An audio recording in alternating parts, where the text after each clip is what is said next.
What do we know, Otto?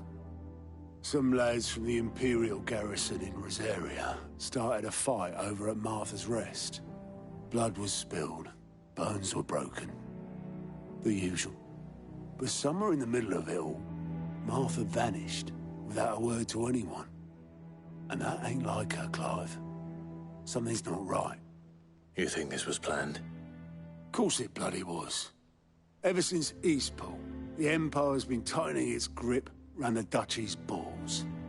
They've strung up everyone who's ever set eyes on a runaway, claiming they're traitors to the Holy Throne, conspiring to restore the House of Rosfield to power. And now it sounds like the bastards have turned their attentions to the pallbearers meek enough to stay put. Naturally, old Martha could see the way the wind was blowing, complained that it was getting harder and harder to take bearers in. And now she's missing. If she's fallen into the hands of the Empire, we could be next. Couple of curse breakers are already on their way to the inn.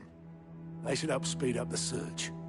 But if this is as bad as I think it is, you might end up having to save their asses and all. Don't worry, Otto.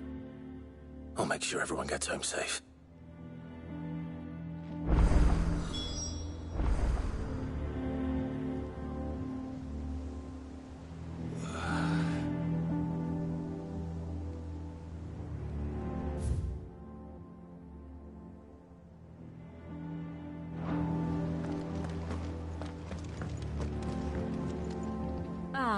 My favorite pupil. Allow me to educate you. One must understand one's place in the world. Very good.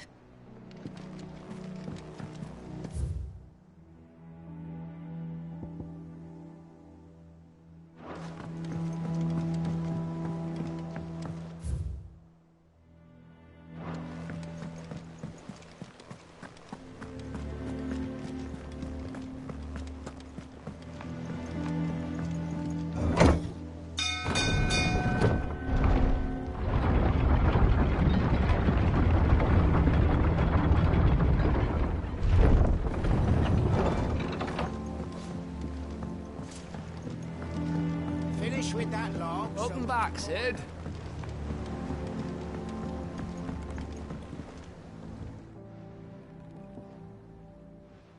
Damn blighted bilge. Is everything all right? Aside from the holes in my hull, everything's roses. The lake water doesn't agree with it, then?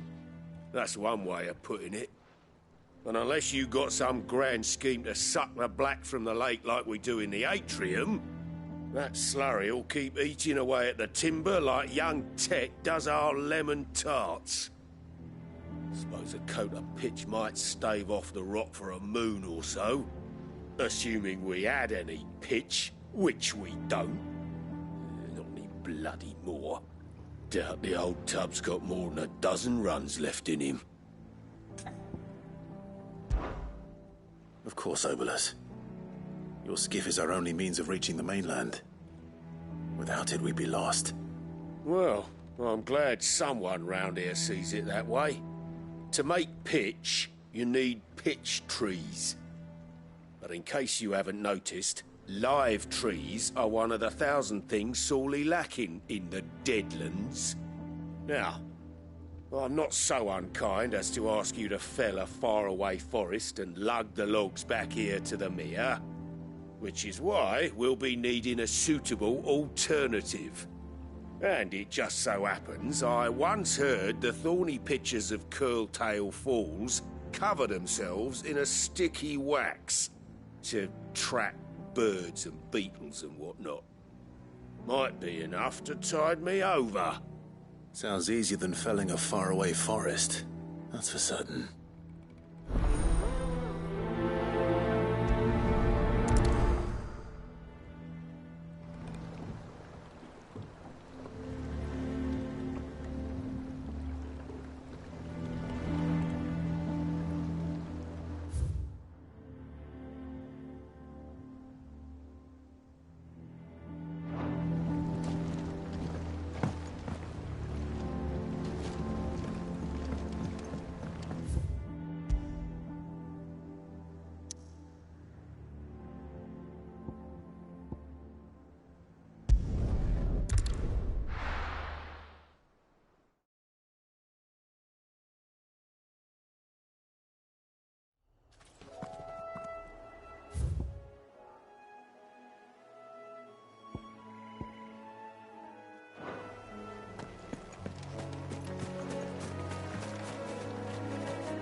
Easier than felling a forest, I said. Trees don't have teeth.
I can't imagine Obelus needing any more than this.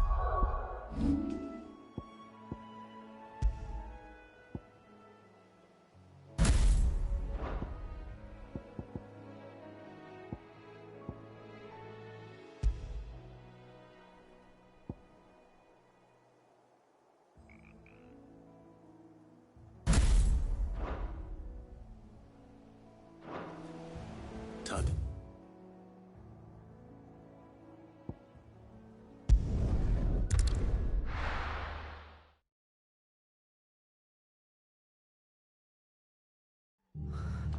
What happened here? Come on. We need to find the others. We're best off staying where we are for now, I reckon.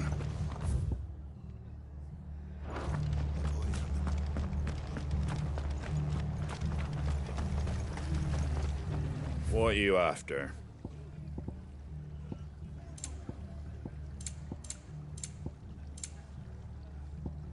Very well. Let's get you to a physical, shall we? Sid? What said you'd be coming? I trust you don't mind. Also thought you might need some help. And it appears he was right. You, could say that, yes. They're saying the Imperials ascended like a storm. No one was spared their fury. Martha tried to step in and calm things down, but all our efforts got her were a pair of iron shackles and a hard march. Any idea where? Judging by their tracks, they headed towards Sorrowwise Bay. To the Abbey sheltering Martha's bearers. The bastards. Jill and I will go after them. You take care of the people here. We will. But, before you go, one of the locals heard something. He said the soldiers were talking about a culling. I don't know how big this is, but it doesn't sound good. Be careful out there, Sid. You do the same.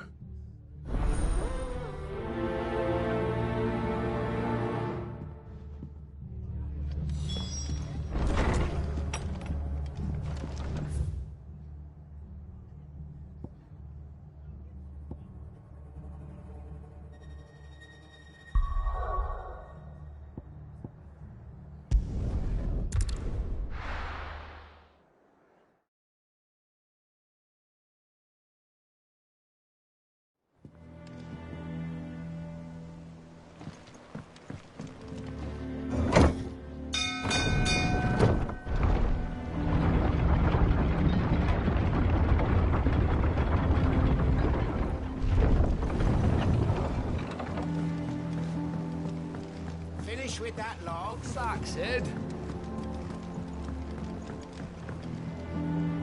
Well, did you find me some wax? Find is one way of putting it.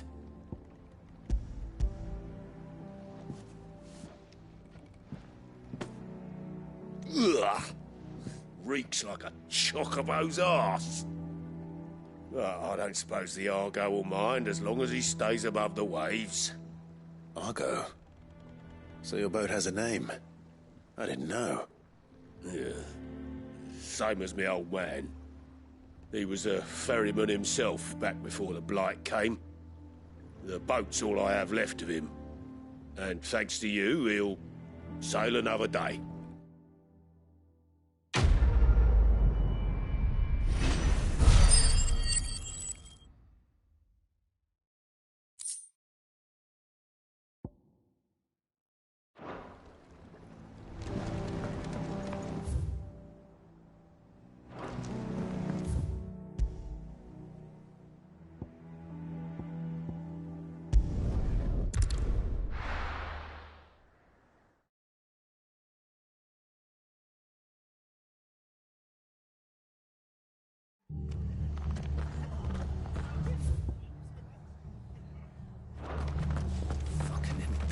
Best off staying where we are for now, I reckon.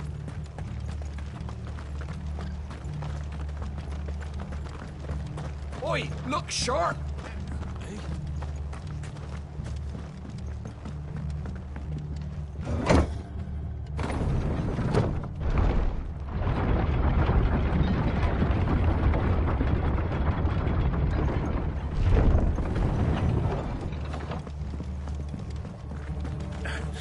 If those Orsons touch hair on Martha's head.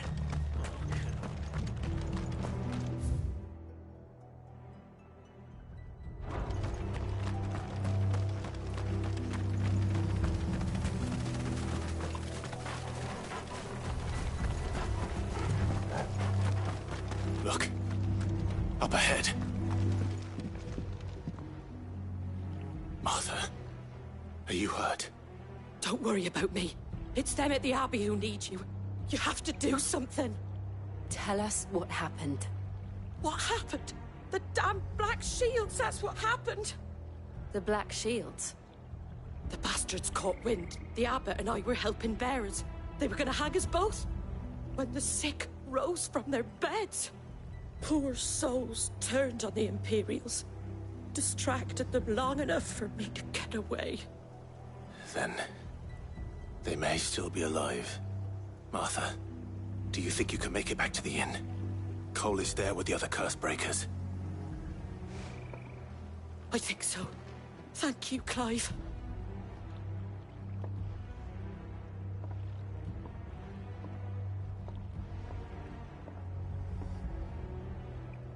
Black Shields. Is this some sort of twisted joke? There has only ever been one Order of Shields in Rosaria, and they fought to defend all her citizens. Seems a step too far, even for the Empire.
Are we too late? There might still be someone inside.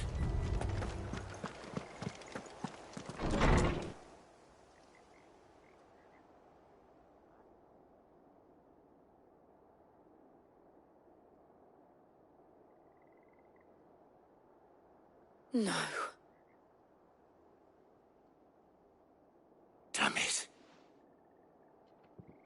I thought you lot were all spent. Murderers. They drove the bearers to this. Wait. These two aren't turned. That bitch of an innkeeper must have sent them. Colluding with the enemies of the Empire is a serious offence. And for their crimes shall they be punished. Such is the law. To dwell in darkness that we may purge the night and welcome lasting dawn. On these our swords we swear. How dare you speak those words? Have you no honor? Clive. This won't take long.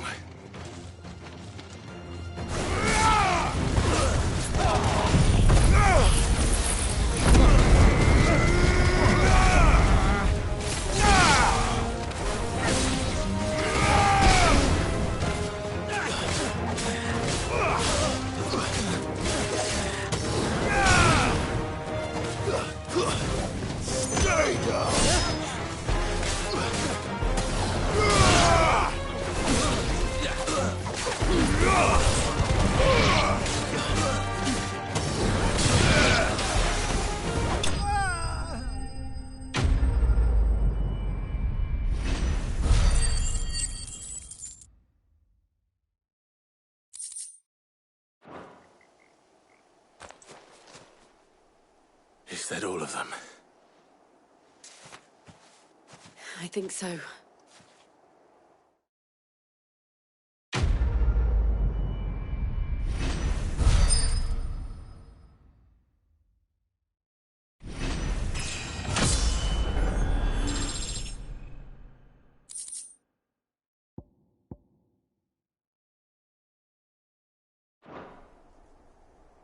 I didn't see the abbot. He may still be alive.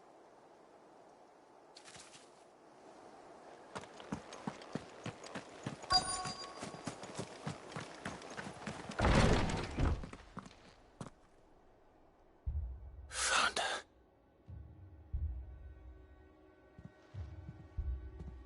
The abbot.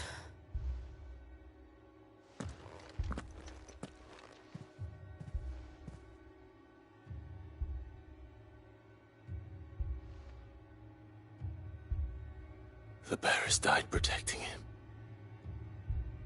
Calling upon what little magic they had left in their bodies. Clive. He's breathing.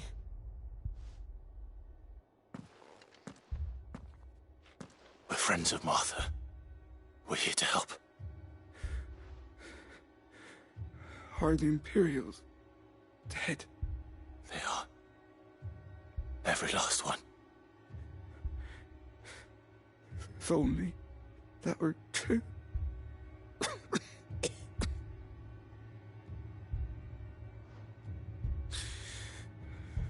Black Shields will return. The cuttings will continue. Rosaria will never be saved unless we save her. Tell Mother to beg Sid's aid and tell her this wasn't her fault. I shall. Sid! Where are you? Sid! In here! We found a survivor! Clive. He's gone.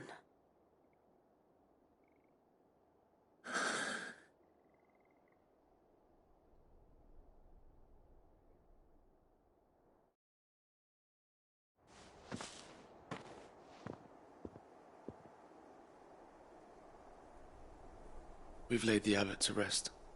But the bearers... they didn't need to die like this. No, they didn't. But it was their choice. They knew the fate that awaited them and chose to meet it on their terms, fighting for those who fought for them. Martha said they rose from their beds, threw themselves at the Imperials so she and the abbot could escape. I've gathered the bearers' remains. We should consign them to the tide. There's a drawbridge not far from here. Radix jump. The currents there are swift. If the abbot was still with us, he'd have taken the dust there himself and performed the casting. I'll get someone to... I'll do it. Of course. Cole and I will remain here and see to the Imperials.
Torgal? What am I saying? Of course it has.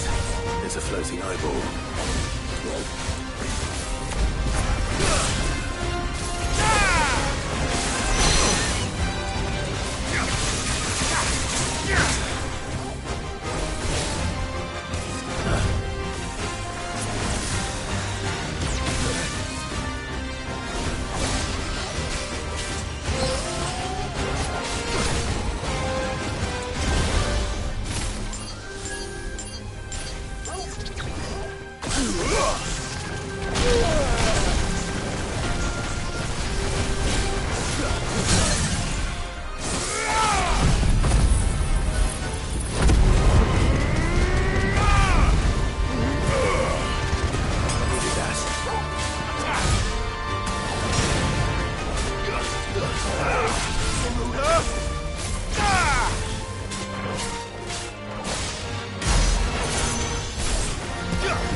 Didn't see that coming.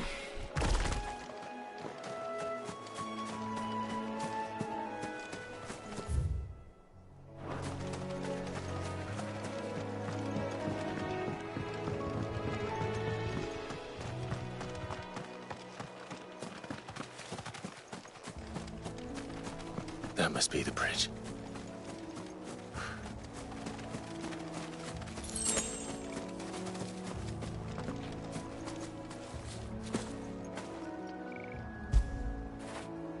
Now feel good, boy.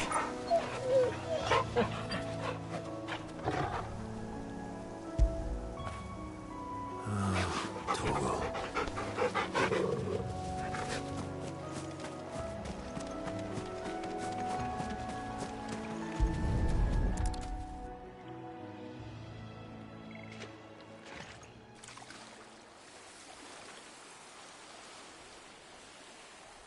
So shall the waters cleanse thee of thy burden, and bear it out to sea.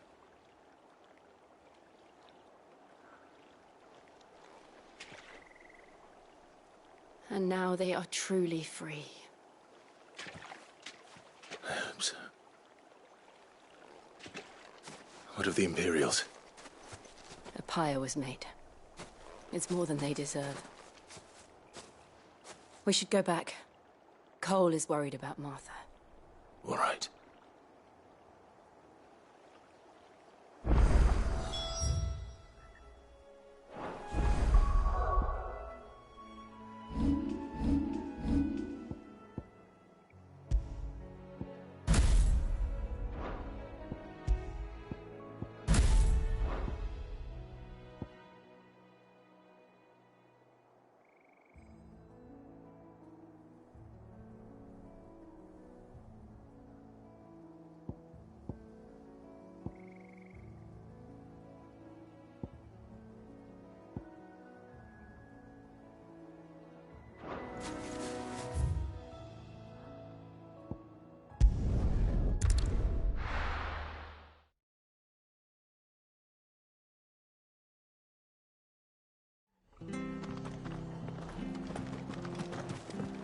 best off staying where we are for now, I reckon.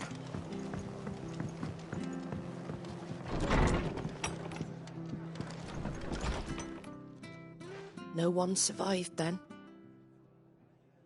I'm sorry. Before he passed, one of them bade me tell you not to blame yourself. Doesn't mean I won't. Doesn't mean their blood's not on my hands. Cole said you cast their remains. That was good of you. But it should have been me. This was all my fault. How? You couldn't have known. But I did. And I turned a deaf ear to the warnings like the fool I am. The rumours started moons ago. Of black-clad devils descending on villages in the dead of night to slit the throats of sleeping bearers. But I assumed it was all just nonsense concocted by the Empire. Nothing but a ghost story meant to make folk think twice about lending a hand to a fugitive bearer. And in ordinary times you would have been right. What these Black Shields are doing is unthinkable.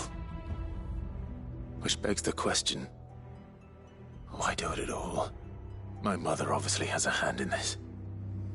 I cannot make sense of her actions.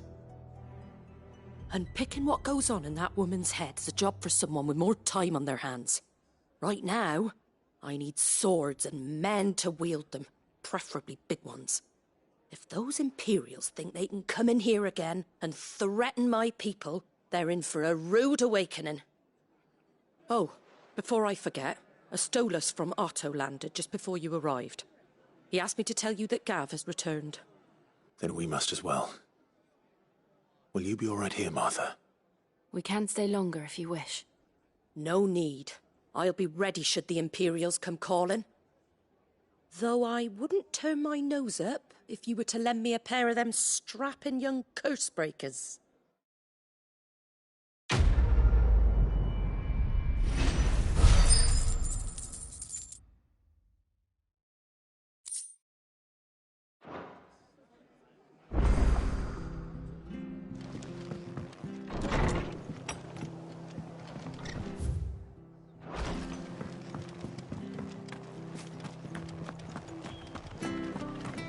Try not to move.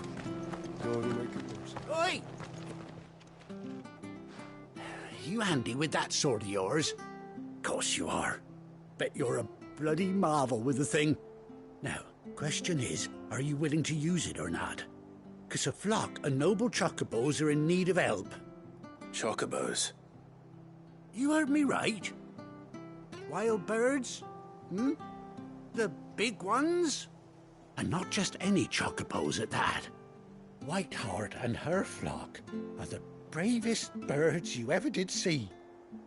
They protect travellers round these parts from bandits and the like. Chocobos? Fighting bandits? It's true. Why, they saved me from a gang of footpads only yesterday. Nasty lot they were too. And now they're back, looking to settle the score. Well, go on then. Don't just stand there. Go and help them.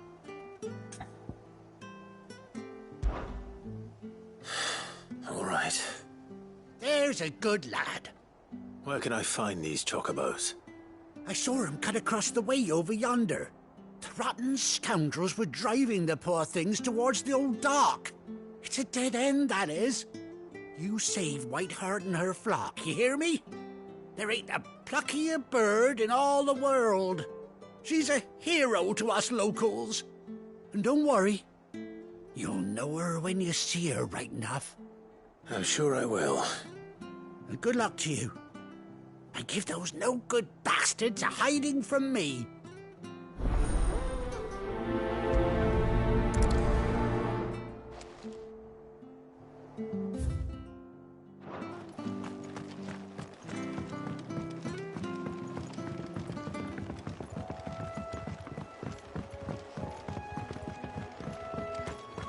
Whiteheart.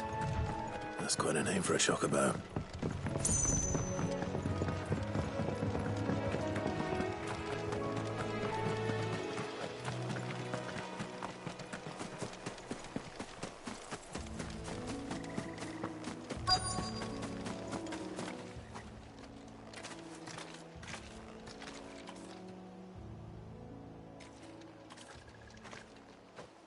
A white feather. I thought Ambrosia was one of a kind. Speaking of brave birds, looks like they went that way.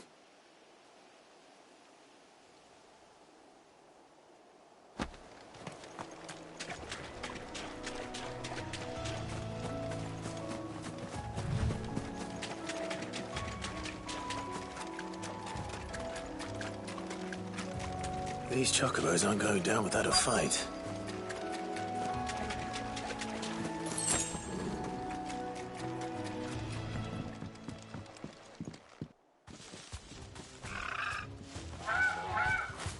We got you cornered, Feathers.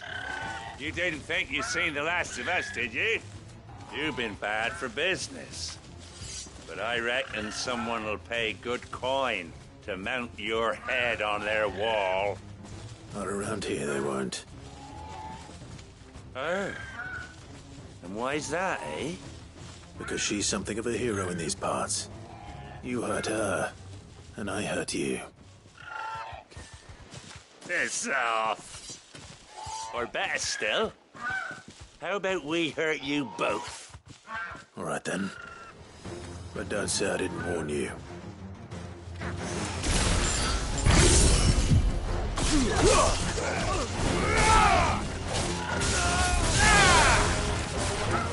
Fire and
You're safe now. White Heart, I presume. Do you know her, boy?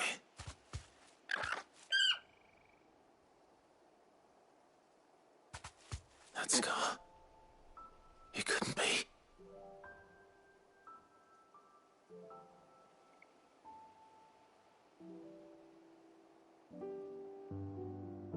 Ambrosia.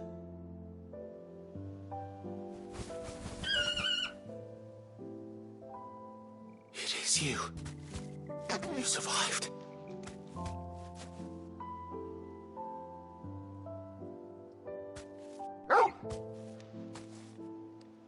And you found yourself a flock. Oi!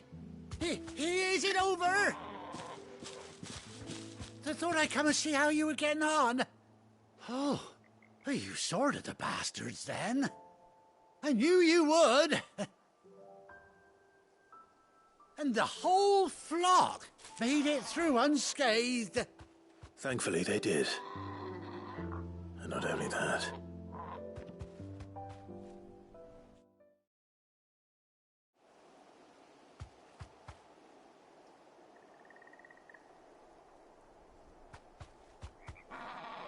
Well, I'll be. I never stopped to think our hero here might once have been someone's mount. Though I dare say she'd suit a fine fellow like yourself. Reckon our feathered friend must have learned a thing or two from her master. Kind-hearted warrior that you are. Bird like her would have cost a princely sum. You born a lord or something? Well, Oh, no, sorry. I didn't mean to pry. Don't matter who you are. You done right by me. What is it, girl? She wants her master back, I reckon.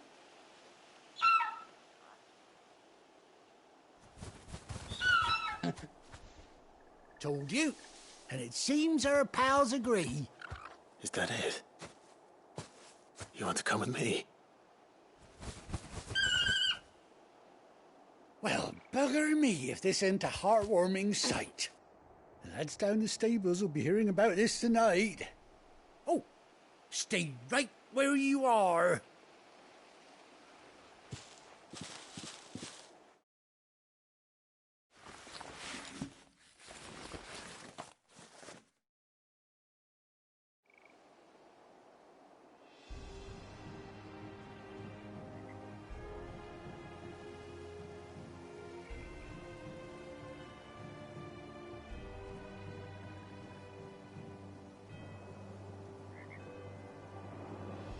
Doesn't she cut an handsome figure, eh? She does indeed. How much do I owe you? A few scraps of leather's the very least I owe old Whiteheart.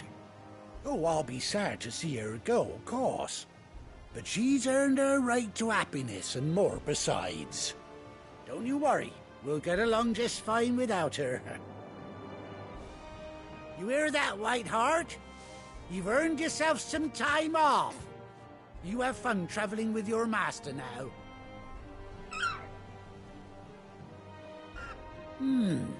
You seem awful familiar now I get a proper look at you. That's it. When those chocobos swarmed my cart on the road, didn't you? No, that can't be right. That fellow was a bearer. Must have been my double. Oh, must have been, eh? Oh, that'll be the excitement getting to me. Silly sod that I am. Pay me no mind. Anyhow, best be on my way. Good luck to the both of you.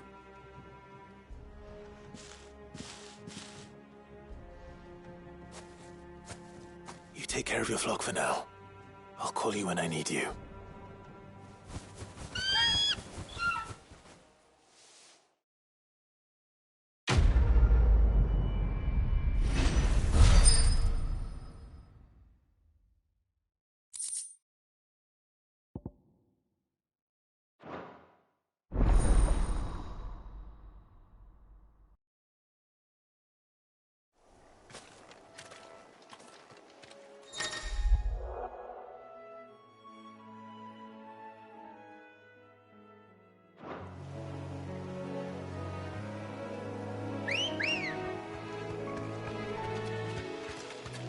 Come on.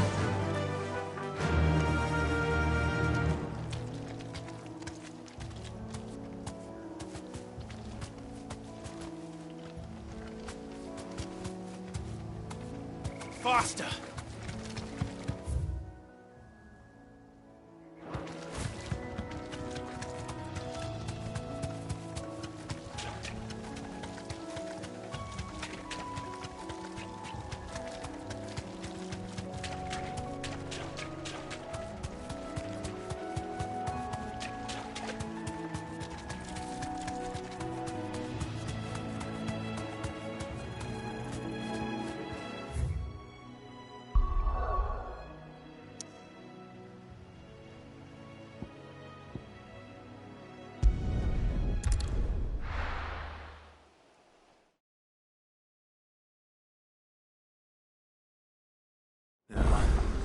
Where's Gav?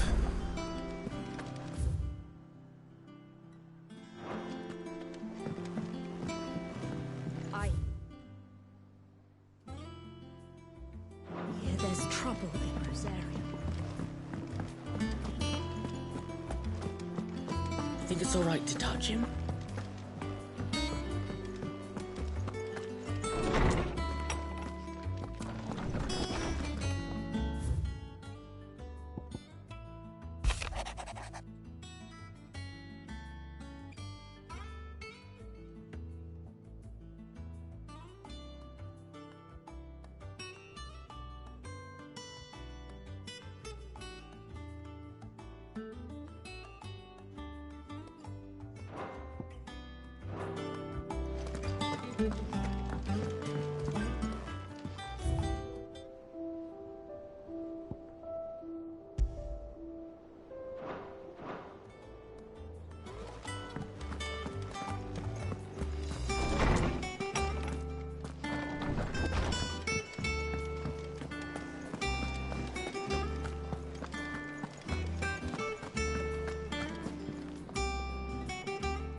Clive! Oh, I've missed that scowl.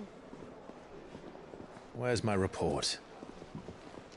What, no kind words for your old pal Gav? If it's kind words you're after, you're fishing in the wrong barrel. Now sit down, you fool.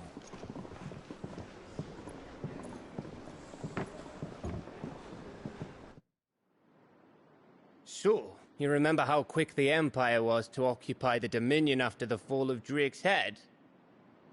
And how pissed off all the other nations were that they didn't think to do it first? Half a century of independence gone at the whim of a madman. So much for their bloody treaty. Clearly, the promise of unblighted land and the world's supply of crystals was too much for his radiance to resist. And now the Republic's finally decided to follow suit, using liberation as an excuse to declare war on Sambrek. Lined up right outside the Dominion's gates as we speak, looking to starve the Imperials into submission. And now all eyes are on the Strait of Author. Well, the two nations beat their shields. The rest sharpen their daggers, ready to set upon the war-weary victor. They'll never see us coming. It's time we moved on the Mother Crystals.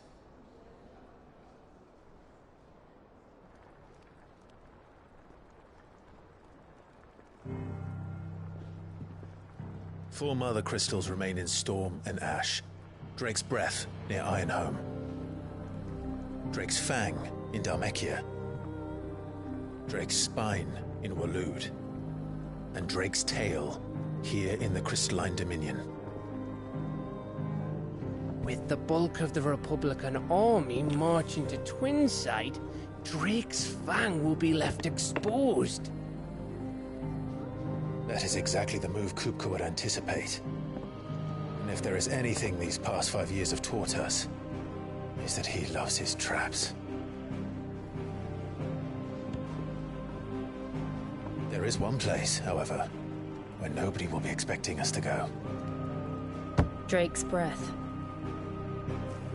There's a shitload of sea between us and it, and I've never been much of a swimmer. I have an acquaintance in Port Isolde who may be able to help. Who's that then? My uncle, Byron Rosfield. Lord Byron Rosfield of the Seven High Houses, the trade magnate with holdings in over 100 cities. Wait, Rosfield. And you're a Rosfield, of course. My uncle's name gave him his start in the world, but it was his acumen which earned him his fortune, along with a handsome fleet of ships. Well, it's settled then. What are we waiting for, eh? Huh?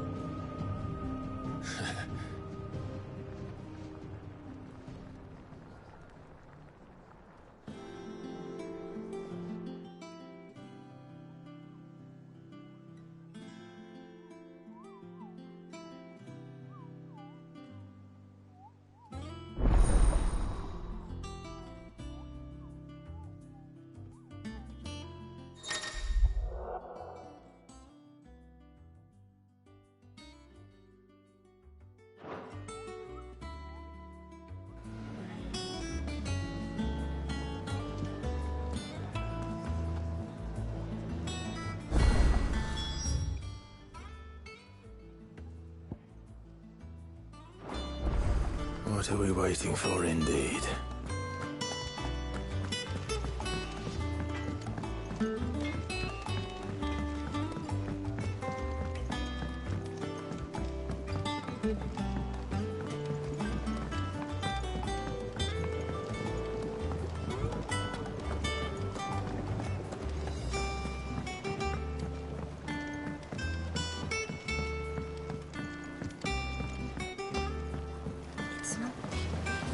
Won't be long now, Martel. Sid, I was hoping to speak to you. Is everything all right? Oh, yeah, it's just, well, as you know, we've been trying to grow fruit down here. It's good to know that something of the old hideaway still lives on. Martel's pride and joy. It was a sapling when she rescued it from the rubble, but look at it now. All our hard work's finally paying off. I took it on, you see, after she died, and now the fruit's finally ready to eat. And not only is it ready, it's actually tasty. Sweet as you like, in fact.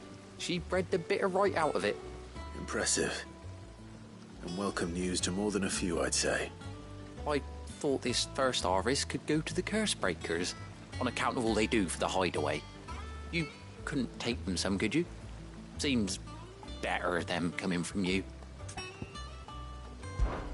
It'll be nice being the bearer of good news for a change. Oh, thank you. She always had a soft spot for that lot, see? And once they've had their share, I'll see to it that everyone else gets some. Here you go. Martel apples, they're called, in honour of her memory. You hear that, Martel?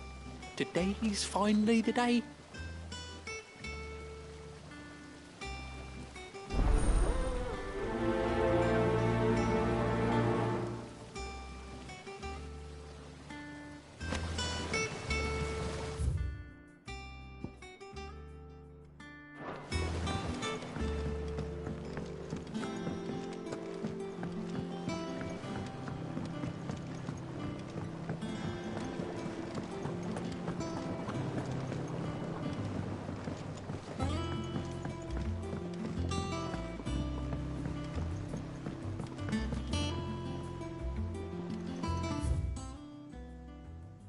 Come through the forge today?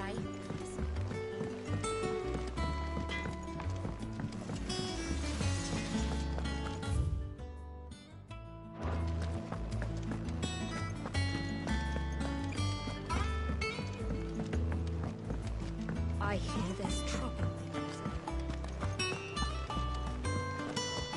That room's as ragged as go.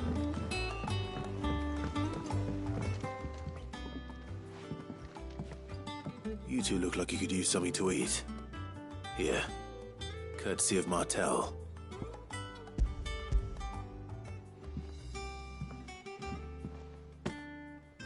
Martel. Now, where have I heard that name before? Weren't she the girl from the Furrows? Course she was.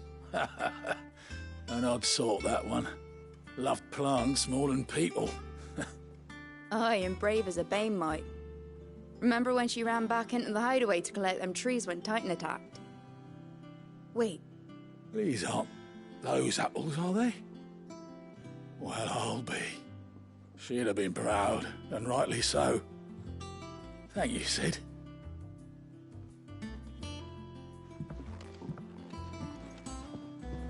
Others weren't so...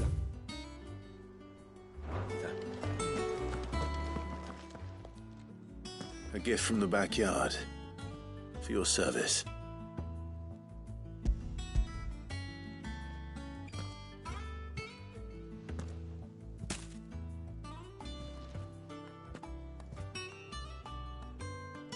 Blimey, these take me back. I haven't seen a hideaway apple since. Old Sid was the only one who could stomach the things. He'd nab them right from the branch, made Martel livid. Not that anyone could stay mad at the man for long. That sounds like the Sid I knew, all right. Planning on keeping that lot to yourselves, were you? Hang on. These aren't Martels, are they? I'm glad to see someone carried on what she started. Can't have been easy, not in the Deadlands. Reckon she'd be happy knowing all her hard work didn't go to waste. Clive, tell the lad down in the backyard to run some over for me, will you? Not so much as a thank you. Well, I've got some manners at least. Thanks, Sid. You can leave the basket with me. I'll see that the others get their share. Oh, and give our compliments to the gardener, won't you? That was the last of the apples. I should head to the backyard and pass. On everyone's regards.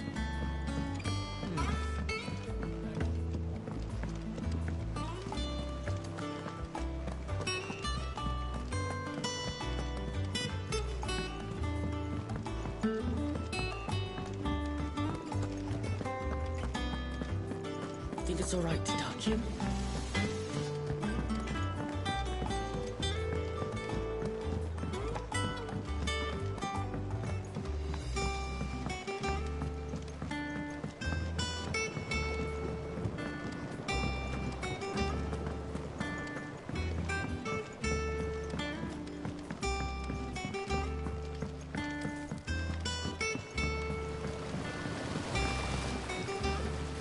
Cursebreakers sent their thanks.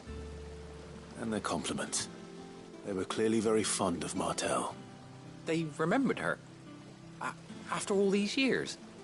I suppose she was very kind, even to a tongue-tied lummox like me. You were one of the good ones, Martel. Why did you have to die? She put everything into her work. She wasn't going to rest until we had fruit sweet enough to enjoy. And now we do. When she died, I named a sapling after her. And now it's a full-grown tree. Martel lives on through the fruit it bears. And through you. Her dream would have died with her, had you not kept it alive. That's something to be proud of. I didn't do anything really, but thank you. You're kinder to me than I deserve. By the way, Otto's expecting some of your crop. And I wouldn't mind some of it either, if that's not too much to ask. Of course not. I'll see that you're both well provided for.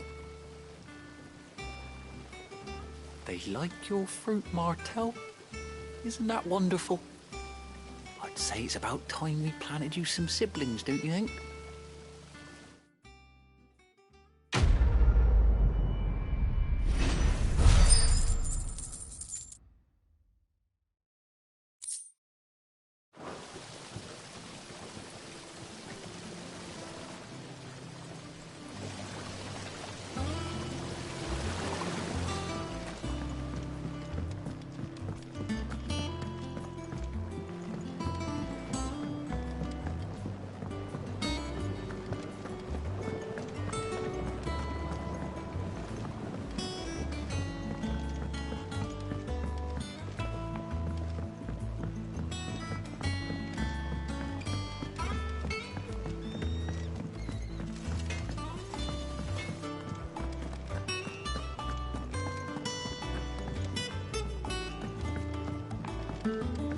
I hear there's trouble in this area. That broom's as ragged as...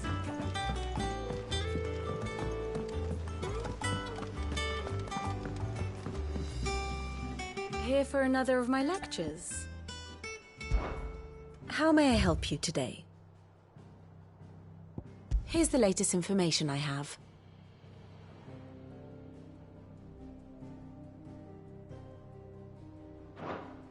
Here you are.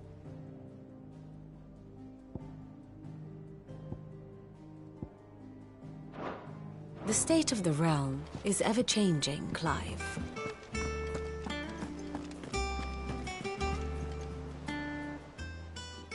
How are you doing? Oh, same old.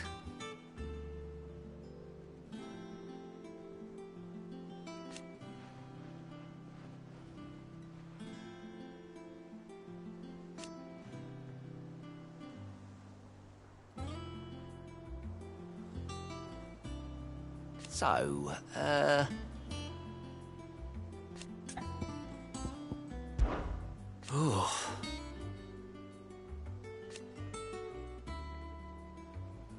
And Sid. But he's still with us too.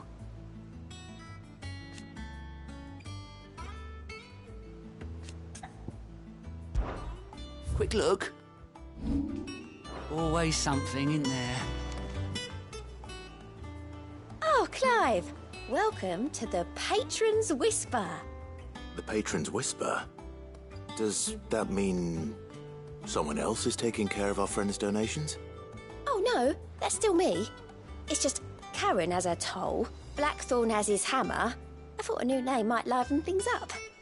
I still catalogue every item that arrives, in addition to setting aside those tokens of appreciation the sender has specified are to be presented to you personally. Would you like to see if we have any? Business is busy.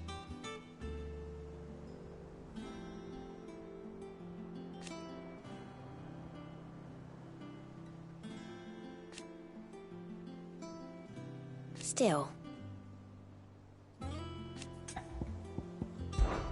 Words are immortal.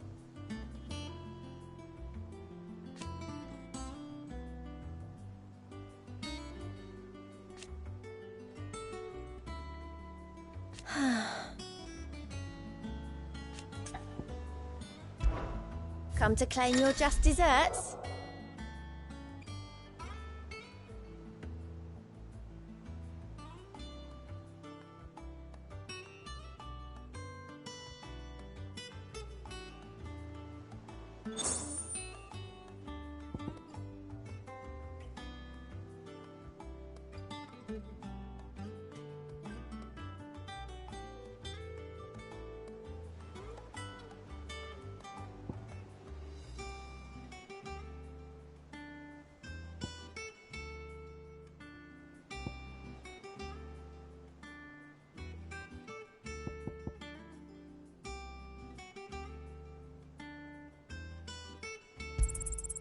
You earned this. Here you are. All done?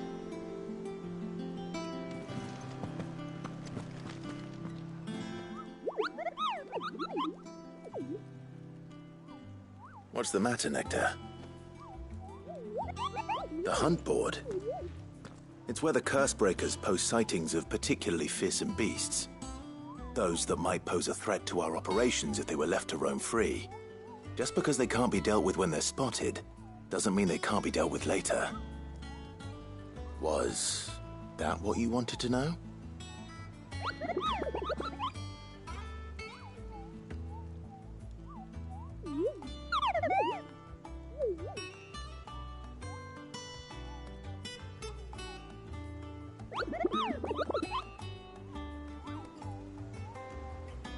Right. Well, leaving your mightiness aside for the moment, the people of Valisthea are going through a lot already. What with the Blight and the war, the last thing they need is ungodly fiends terrorizing them on top of everything else. So if the Cursebreakers are too busy to help, then perhaps I can. Or at least I can try.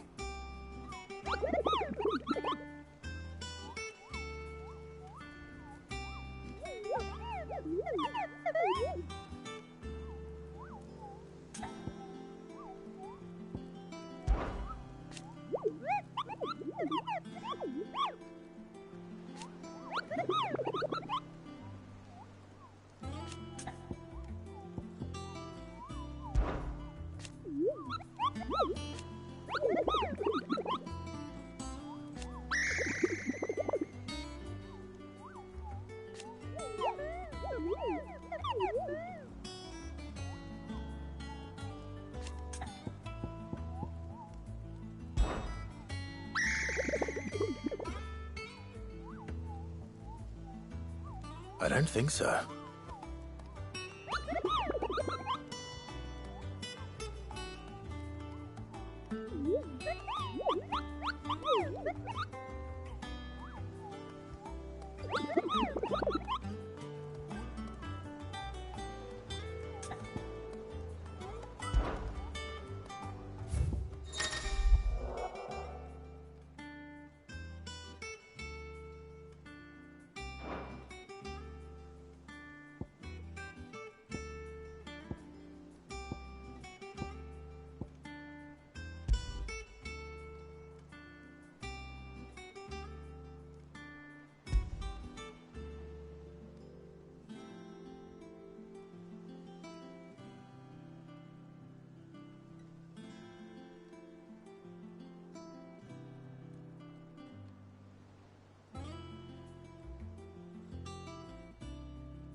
Do you think it was wise to leave, Gav?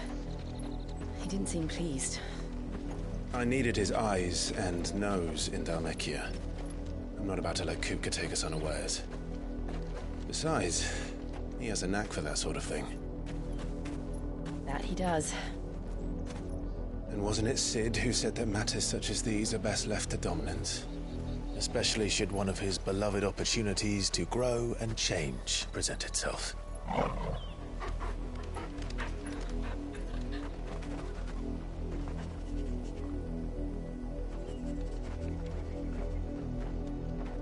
I always knew that I would return one day. Return to Ironhome. For what?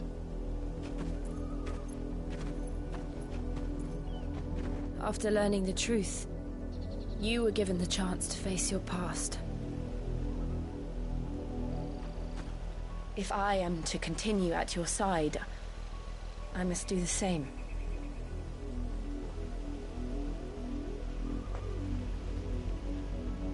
We will face it together then. To the end.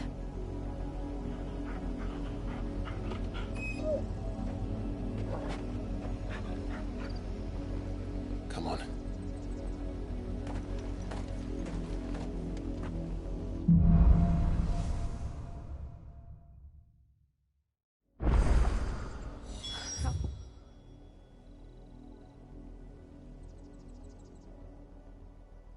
How far do you think your mother's reach extends?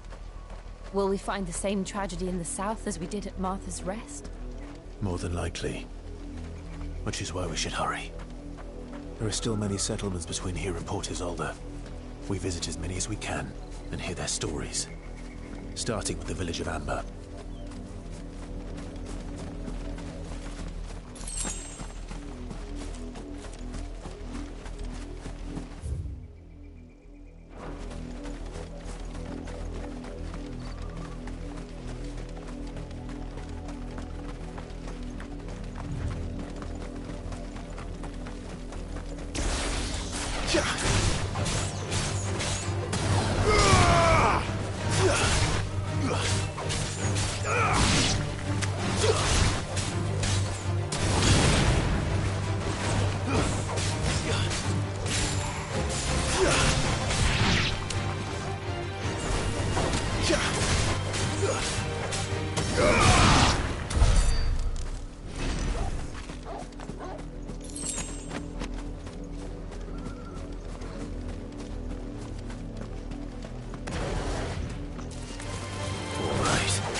Mockery of justice is what it is. Lord Elwyn would never have stood for this. Quiet, you! I think we're loyalists. Jill, look.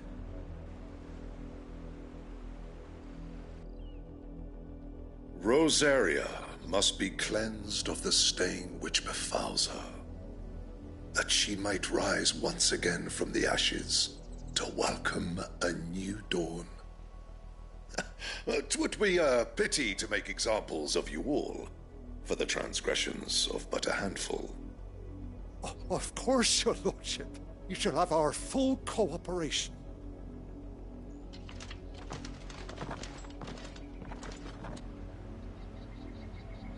What business could the Black Shields have in a village this small?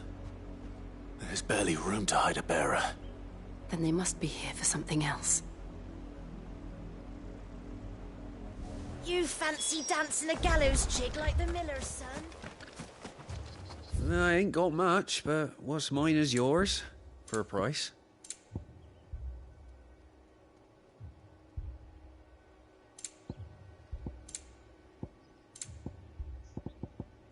Keep to the roads now.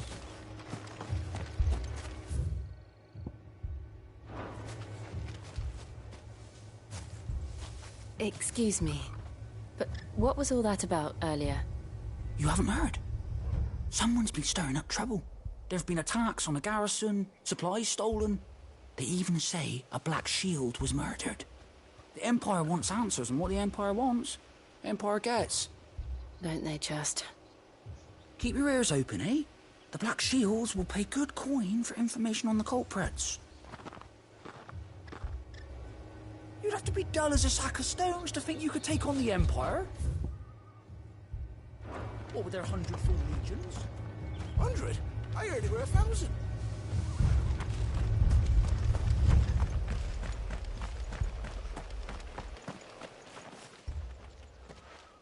You seen them, didn't you? I'm sorry. The Black Shields. Just now. You seen them, didn't you? At least I think they was the Black Shields. Can't say I ever saw one before. Was this the first time they visited the village? What do you think? Amber's the arse end of nowhere. And they thought we might be harbouring firebrands. Huh. If only we were. I might have turned them in and become a Black Shield myself. You don't think these firebrands the Empire is looking for could be us, do you? I don't know. But we need to find out. Greetings, friend. We are travelers. I know that. What do you want? We couldn't help noticing those Imperial soldiers who were here earlier. Don't you go telling these strangers a thing. I speak for the people of this village, and we have nothing more to say to you. You are to leave Amber and never come back. May I at least ask why? I don't know who you are or what brings you here, but your presence puts us all in grave danger. The Empire is a harsh master. Its demands are great, and its justice swift. But as long as we keep our heads down and pay our tributes, we are left alone. Some might call it submission. But if it will spare my people the Viceroy's wrath, then I will gladly submit. This village will not become another Eastpool. Then we shall be on our way.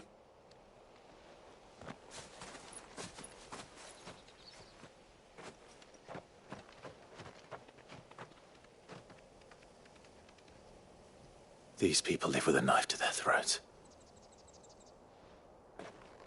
In the mistaken belief that if they cooperate, my mother will show them mercy. Obedience bought with fear. Are you all right? Sorry, It's nothing. We still don't know who the Black Shields are looking for. Well, whoever they are, the Imperials deem them worth pursuing to the back of beyond. But other than Martha, who else in Rosari would have the courage to stand against the Empire? A new ally would certainly be welcome. Can we find them before the Imperials do? Perhaps the next village will yield more answers. Perhaps.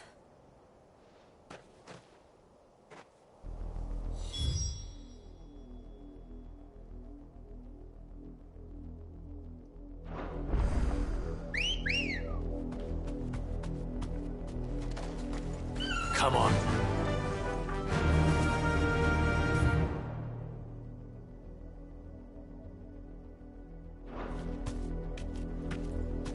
Faster! That'll do, girl.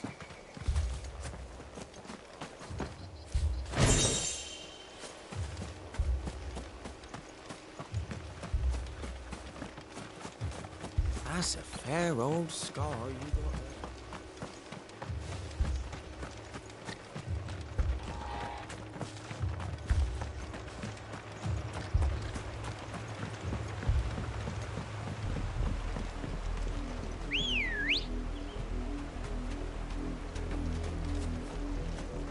Ready, go?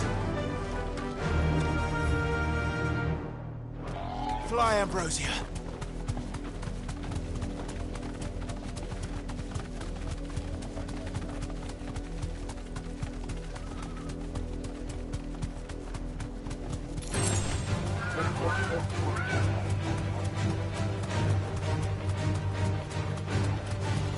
More of my mother's men.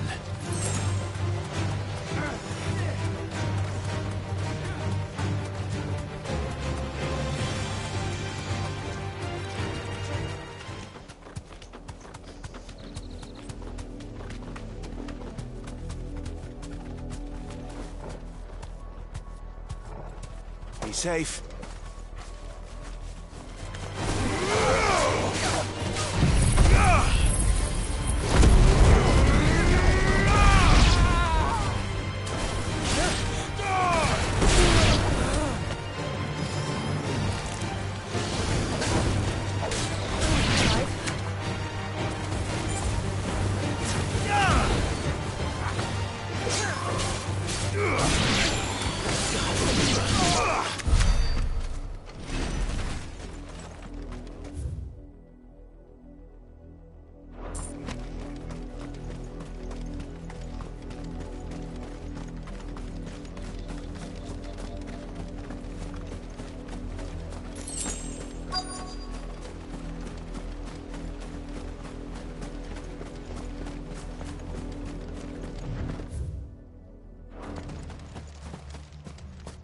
Blood, Clive. And still wet.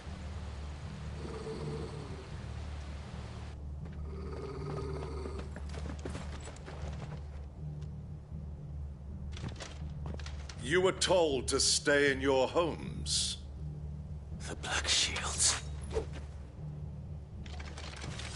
You know who we are. And still, you would bear your steel. Why then, we owe you our thanks. You have saved us the trouble of an interrogation. To dwell in darkness, that we may purge the night and welcome lasting dawn. On these, our swords we swear. Say that again. I'll show you a true shooter, Rosaria.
Tell me what I want and the end will be swift. Who are you looking for? Why, you. We come bearing a message. Your friends have been found. The branded you freed from our camps. They await you in guardians of the flame.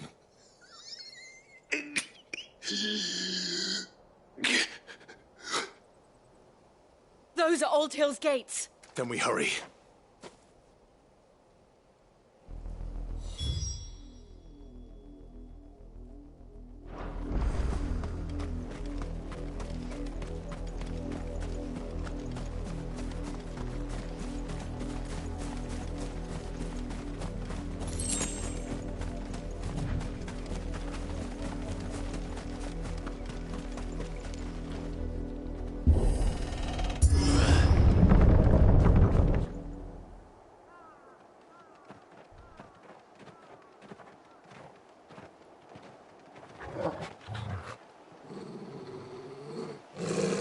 Find something, boy. Death.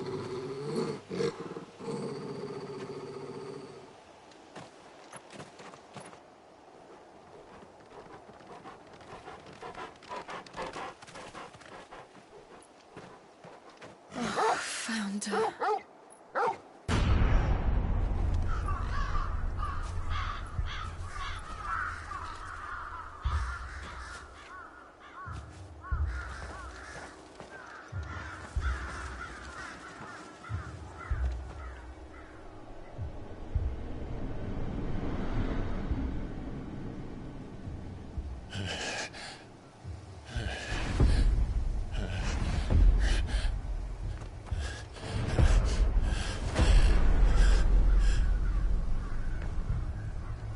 This was my mother's doing.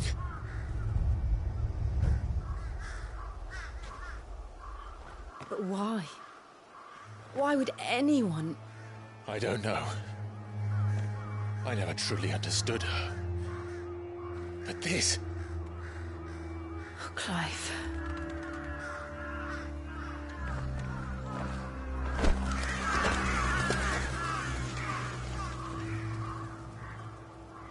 I will learn what madness drives her, and I will end it.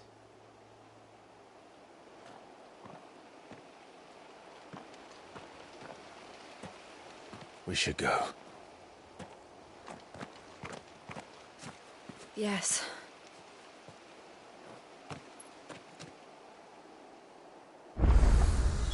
We can't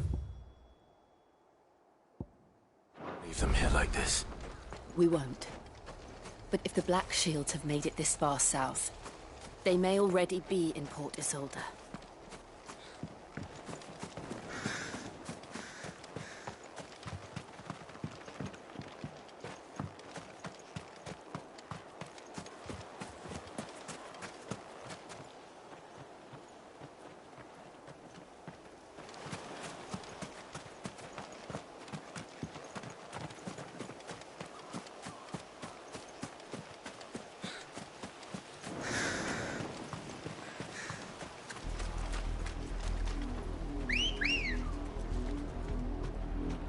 We're approaching Buick Bridge. No, I know.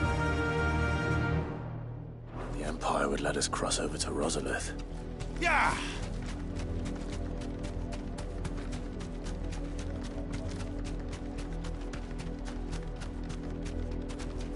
I can walk from here.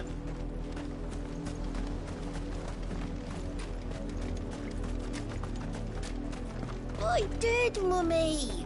I could hear him shouting from down the road.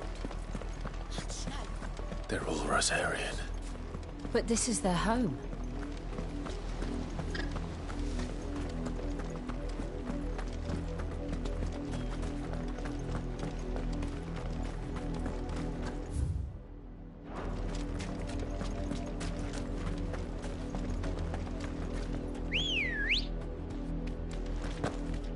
Come on. Fly, Ambrosia.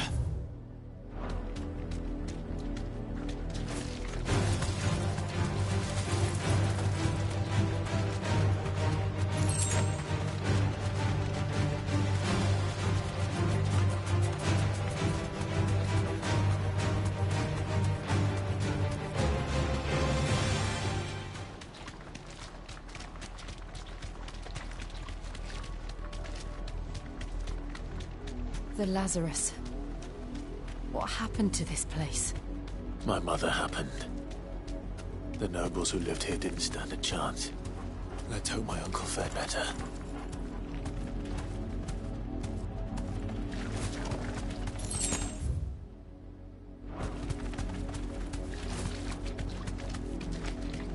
That's the main gate. And it looks like we're not the only ones hoping to get in.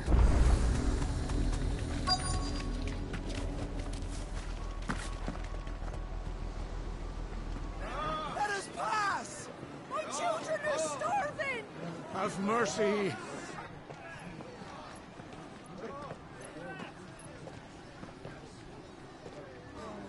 Voice-ridden dogs they are!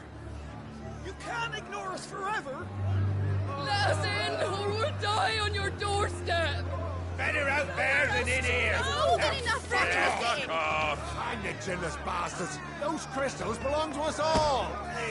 I said, where were you, filth? Back to your sties! Cut you down where you stand! Destroy it! No chance of slipping through unnoticed. We'll need to find another way in.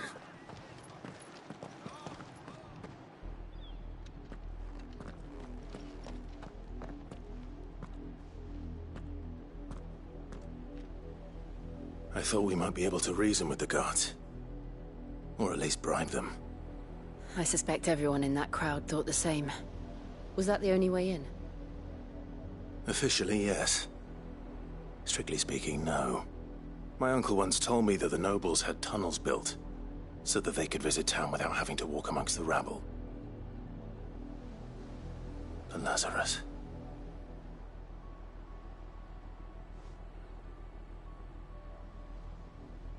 We'll find our way into the city there. If you're sure. The entire place looked abandoned. Do you think it's safe? As long as it is abandoned.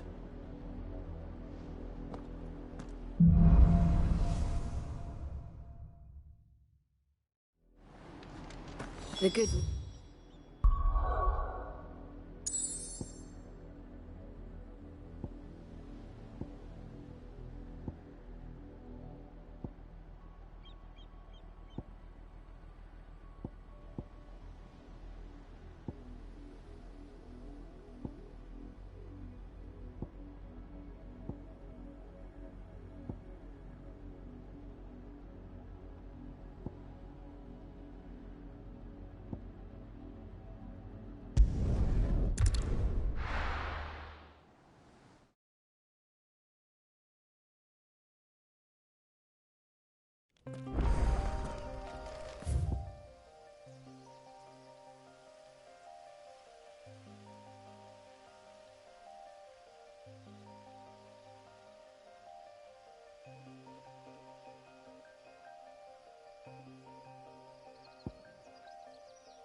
That room's as ragged as... So Mather's all right. Yep.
Good girl.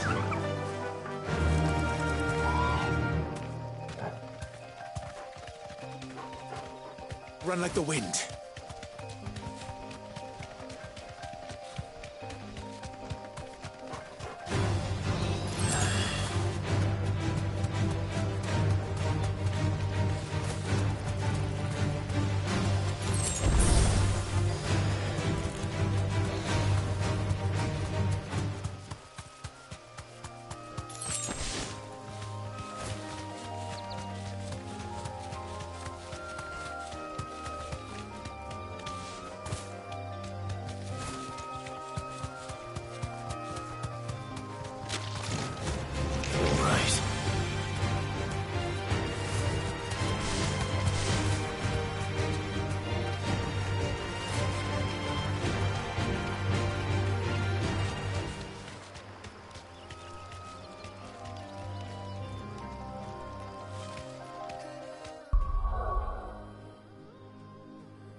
Safe.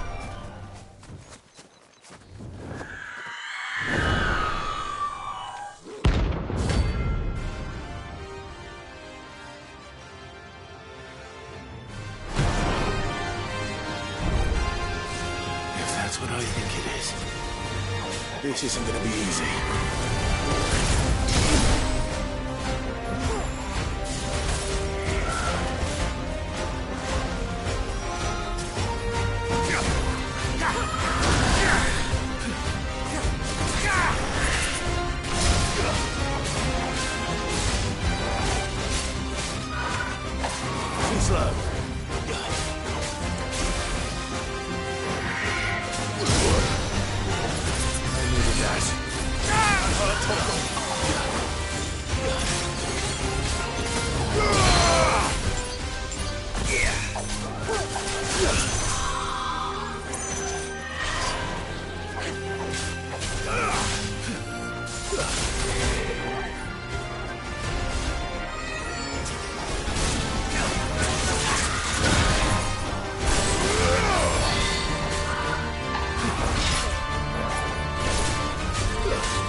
Ghost will. I know I will.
Hope there aren't any more of them.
That room's as ragged as...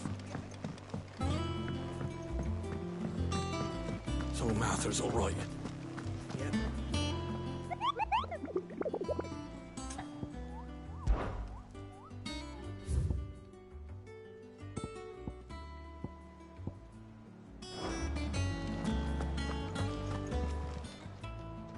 Oh, I wasn't expecting you back so soon. Come to claim your just desserts?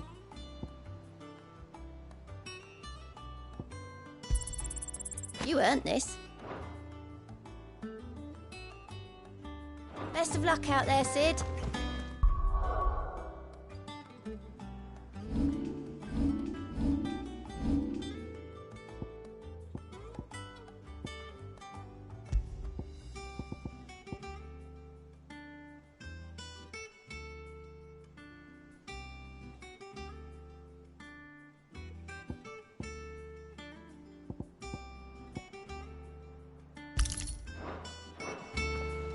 Doesn't sound like anyone who's saying.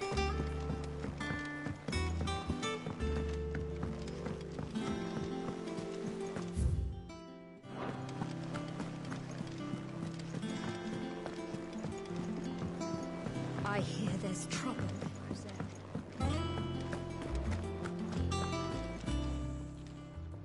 Is it business or pleasure? Go on then.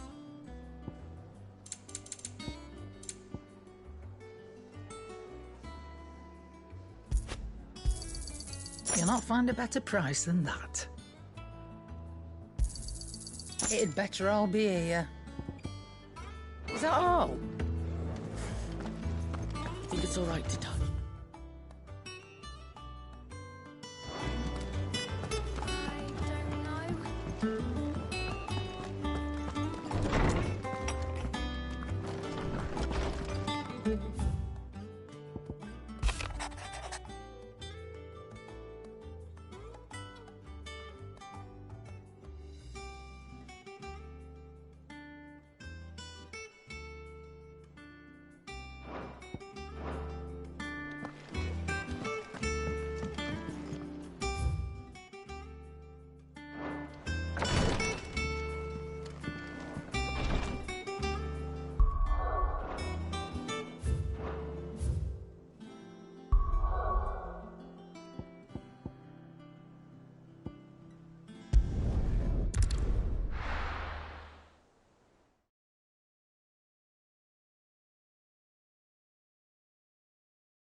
Fly, Ambrosia.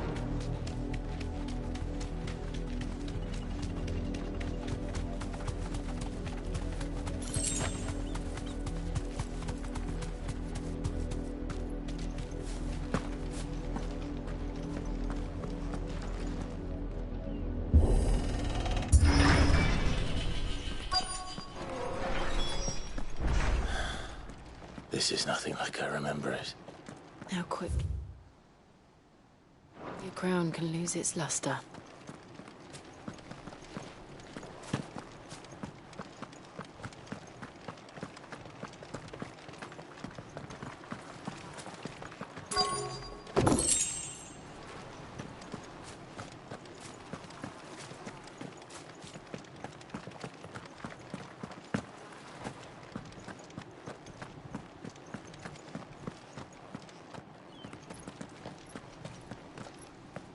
Not abandoned, then. Oi! Visitors!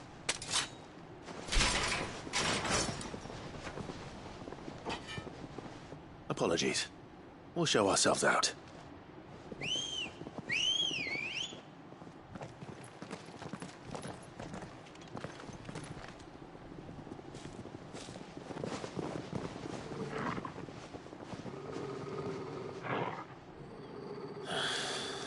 Or not.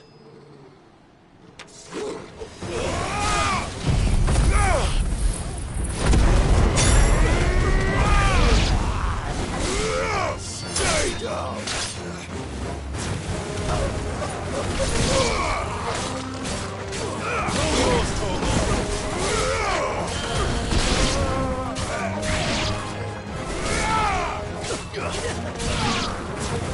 You're finished!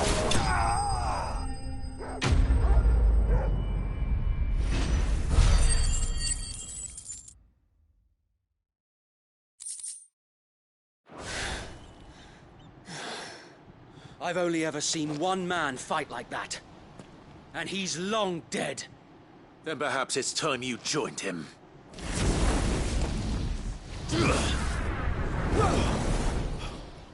blessing of the Phoenix. It can't be. I was there when you died.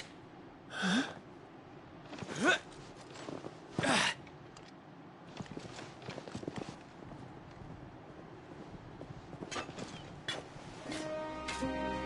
Forgive me, my lord. I knew not whom I addressed. You have naught to fear from us. Founder, it really is you.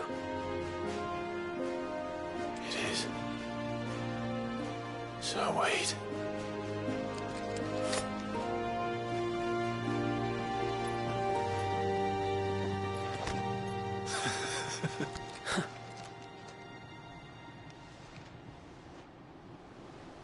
We can speak inside.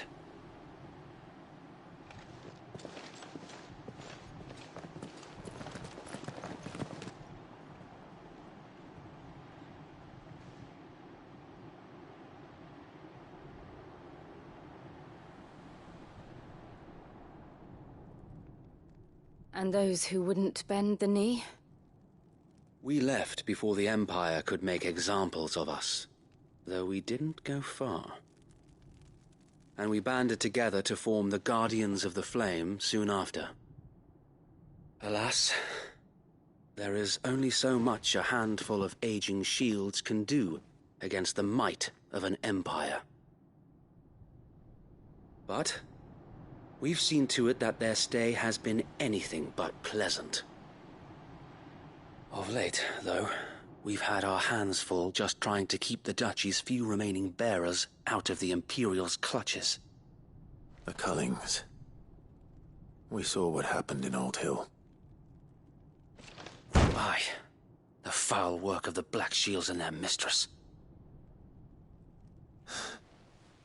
You mean my mother? But it doesn't make sense. Even knowing what I know about her. Her hatred for bearers was no secret, but she wouldn't have been ignorant of their value to the realm. No offense, my lord, but in case you haven't noticed, the Lady Annabella couldn't care less about the realm. She barely even cares for her own home. That much has been plain since the slaughter at Eastpool. And, since granting the Holy Emperor a new heir, her obsession with bearers only seems to have grown. As to why, I don't know.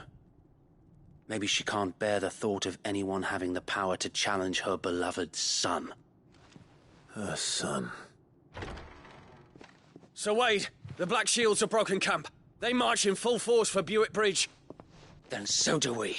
Make ready.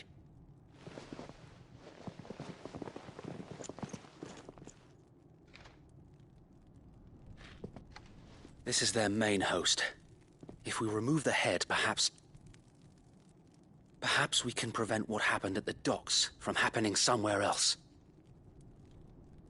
If I do nothing, then the blood of their next victims will be on my hands.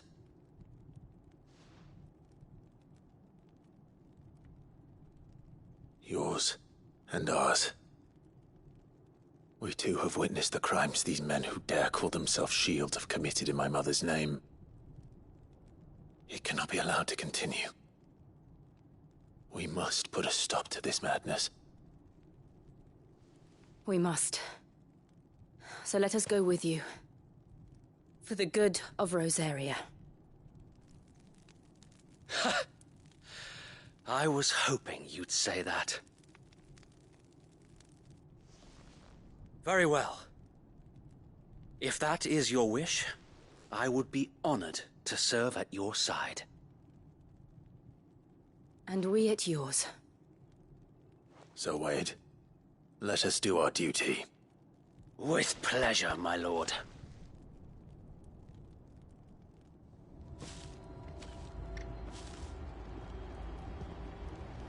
I imagine this endeavor will require more than just our wits. Then let's hope Sir Wade has a good quartermaster.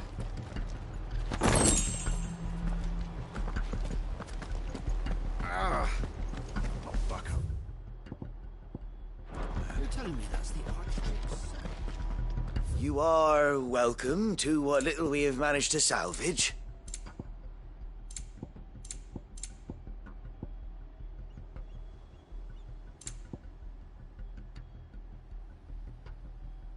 I will be here should you need aught else. Tell us then, Sir Wade. What is your plan? Nothing fancy.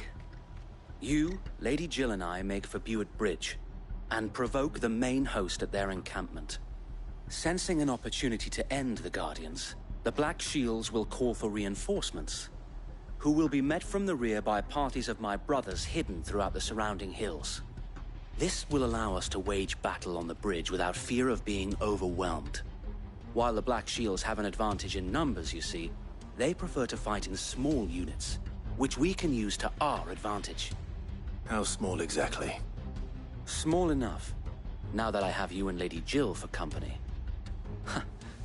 I doubt I could have done this on my own. But until we arrived, that was your plan. You haven't changed a bit. So Wade, the bearers from Old Hill have been laid to rest. Very good. Now make ready for battle. As you command.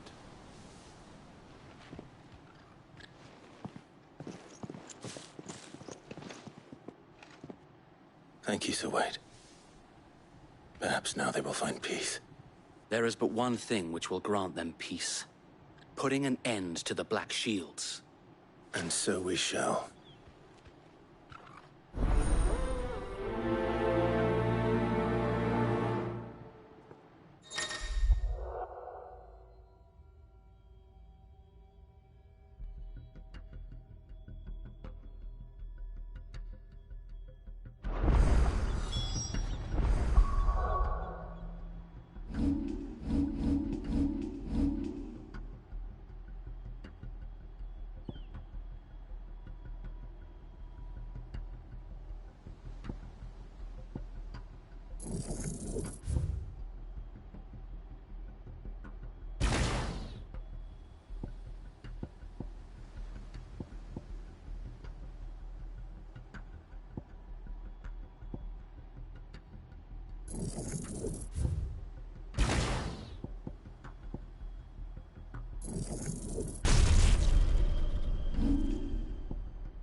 Blessing of the Phoenix go with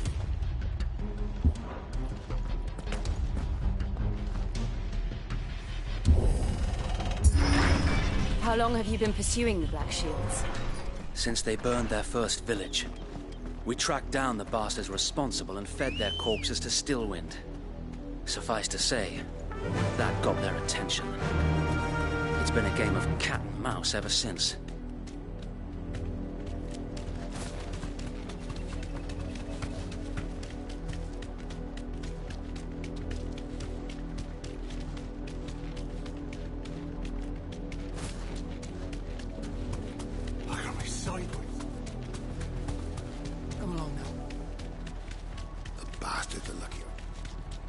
There they are. On your command, my lord.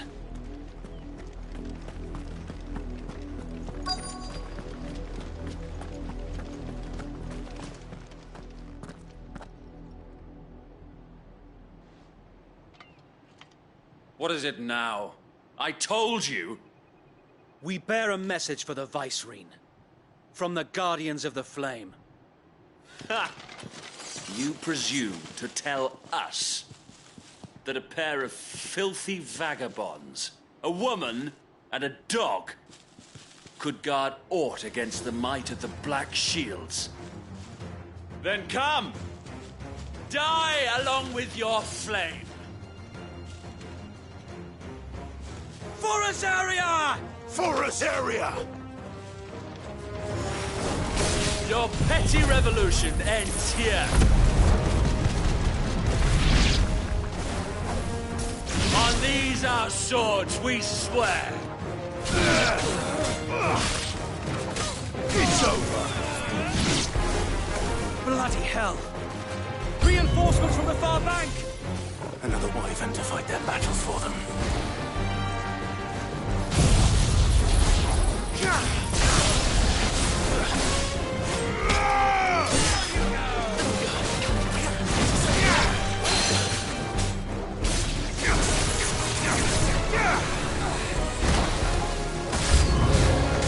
More dragons. Worms. The Imperials aren't taking any chances. I can't say I'm flattered.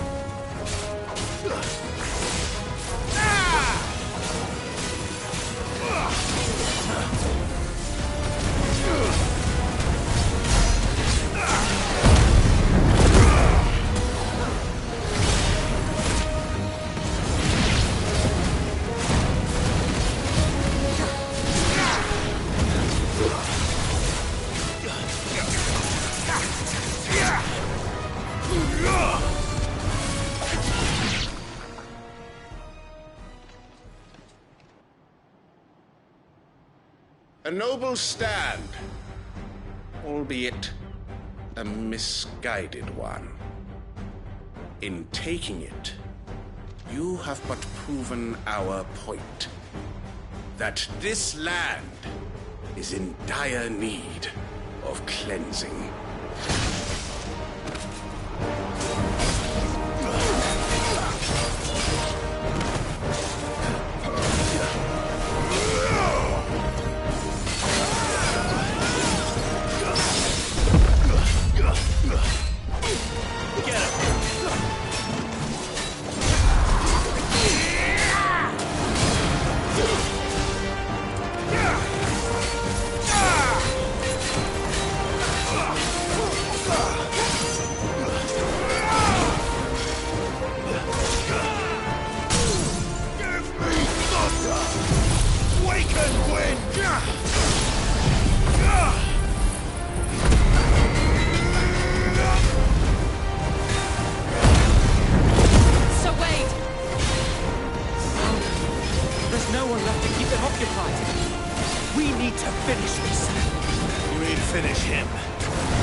I don't see any more. Nor do I. The plan worked. It did. It bloody worked. We sent every last one of the rotten bastards straight to the mud! Lord, perhaps this will be enough to stop the Cullings. For the time being, at least. Perhaps. Though I doubt my mother will take this loss well. She'll move swiftly to see her minions' ranks replenished. And then it will all begin again. I often wonder if the nation we once knew is gone for good. Her fields rot. Her people starve. We battled to preserve the flame that was, but for every foe we fell, another springs up in its place. Yet be that as it may, it is still our home, and we must fight for it, as we always have, and always will. For as long as the Firebird's flame burns in our hearts, the Duchy cannot die, and her loyal subjects may dream of a day when the Rosarian standard flies over Rosalith once more. So wait, Think we should fall back to Port Isolde before the garrison sends reinforcements? A sound strategy, my lord.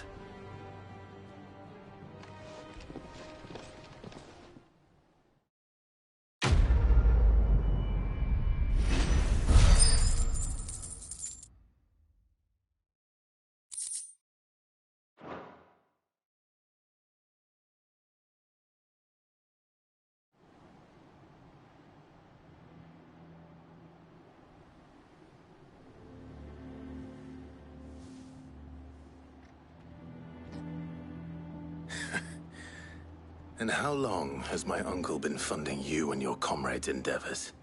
Since the beginning. Lord Byron was the first person I turned to after forming the Guardians. And had I known of this tunnel back then, I wouldn't almost have been hanged by the city guard for trying to sneak over the wall. I suppose a formal request for an audience would have appeared suspicious.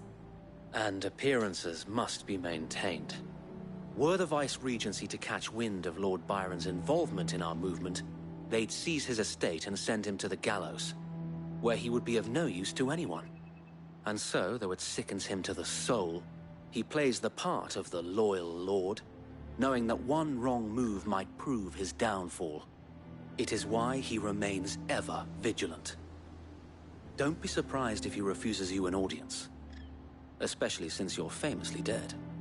Then I will have to think of a way to prove that I am neither wraith nor wrongdoer. I might have something which could help with the latter. It's the mark of the Guardians. Display it, and those who love Rosaria will know where your loyalties lie.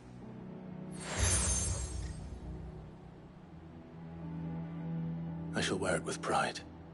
Be sure that you do. I don't want my men attacking you again.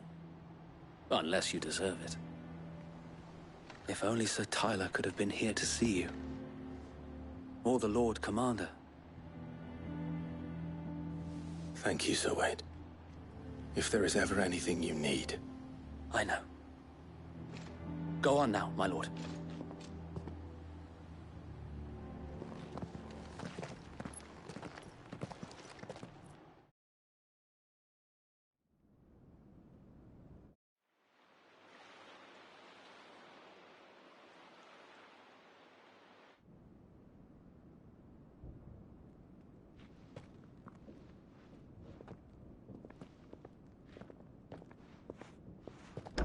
How accommodating. Do you really think they believe we are who we say we are? Not a chance.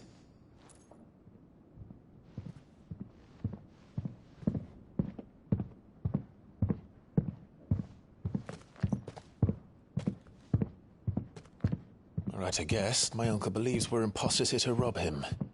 And means to string us up himself.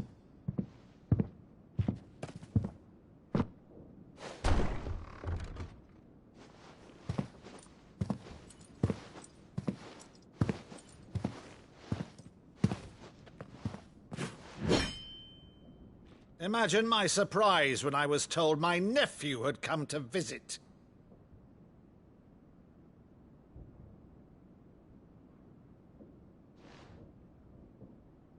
Clive Rosfield died long ago. and for uttering his name here, you shall pay with your tongue!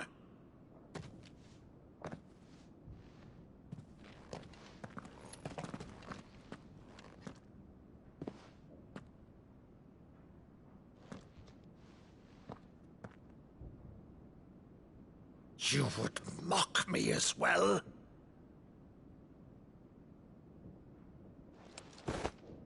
It is I, Sir Crandall of Camelot, loyal servant to her serene holiness, Saint Sybil the Unshod. Meadow, thou vile sorcerer, for thy crimes against church and crown, I shall have thy head.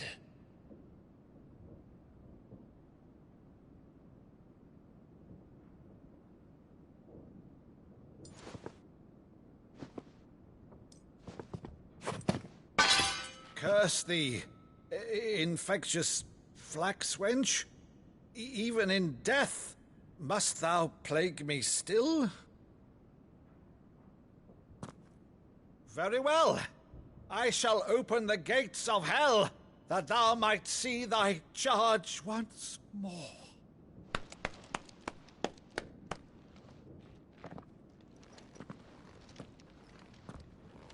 Bravo, Uncle. You're still the finest Meadow in the twins. Oh, Clive, my dear boy, it's really you.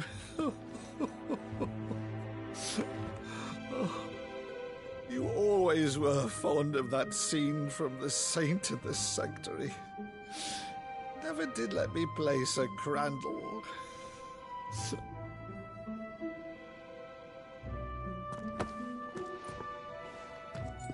I have a favor to ask, Uncle Byron.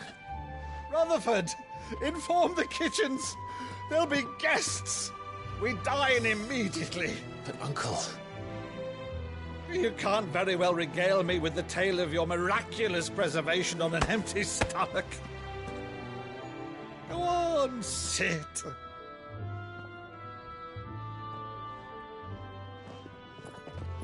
See that you use the good plates, Rutherford.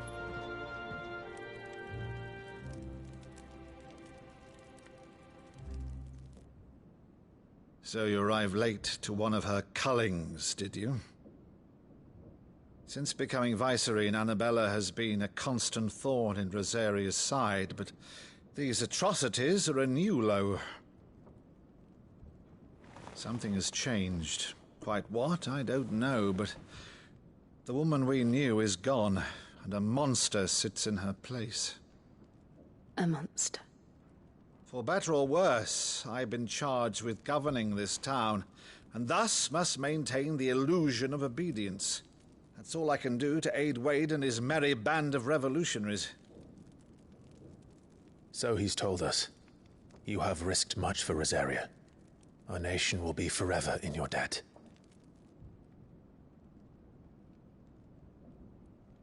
It has been 20 years, Clive. The nation your father and your forefathers fought to defend is no more. Perhaps it would be otherwise had I the courage of my brother.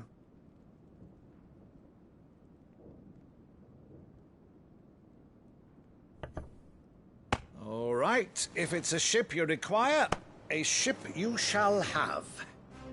I've a galley in port, but recently relieved of her cargo. She can be outfitted for the voyage in a matter of weeks. So you believe us, then? About everything? Believe you? Ha! Only a fool would believe even half of the things you claim. But until tonight, only a fool would have believed my nephew still lived. And besides, I have it on good authority that Clive is telling the truth. Whose authority? Your own, of course. You've always been a terrible liar. Is that true? It's not untrue. Let's say no more about it, eh? It wouldn't do to linger on my nephew's greatest failing.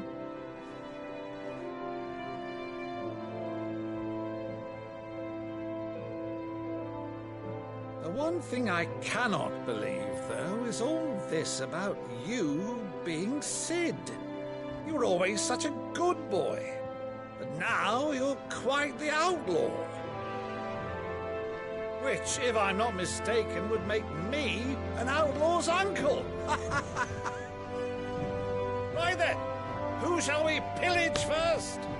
Rutherford, fetch me my cutlass. This will be fun.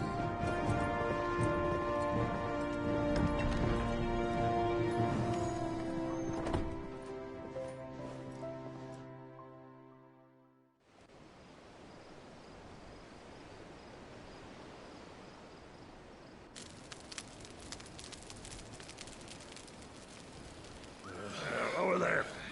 Go on. She's a fine ship, isn't she? Once outfitted, she'll bear us across the boiling sea to Drustinus in the space of 3 days.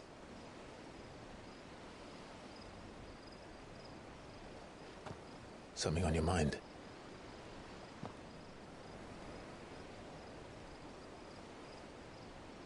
Monsters. When I served the Iron Kingdom, I did so because I saw no other choice. Because once they learned that the lash would not move me, they turned it on those who could.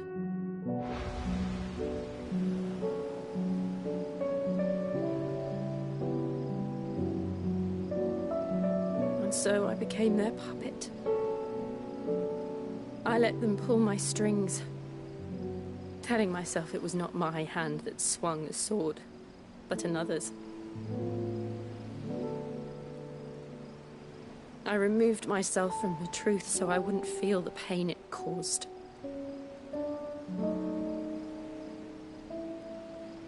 And before I knew it,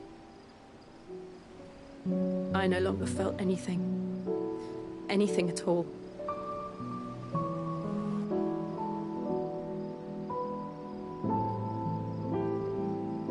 I had become a monster. Jill.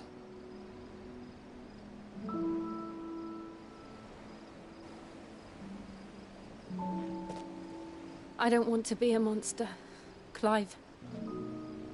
Do you understand? I want to choose a different path, a better path. To live on my own terms. But before I can do that, I need to come to terms with my past.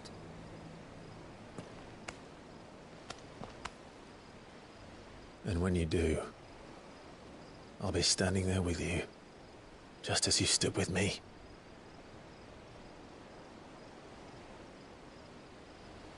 Thank you, Clive. I must atone for my sins. Only then, when it's done, will the monster cease to be. Just promise me that you won't die with it.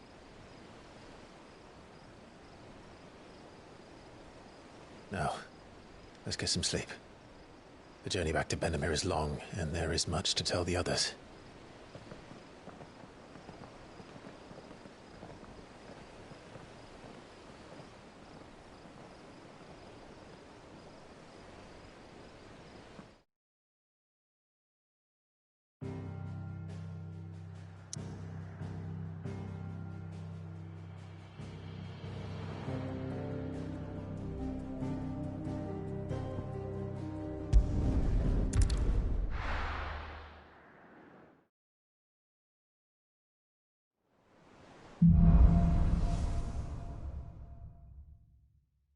Only the Founder knows what awaits us in the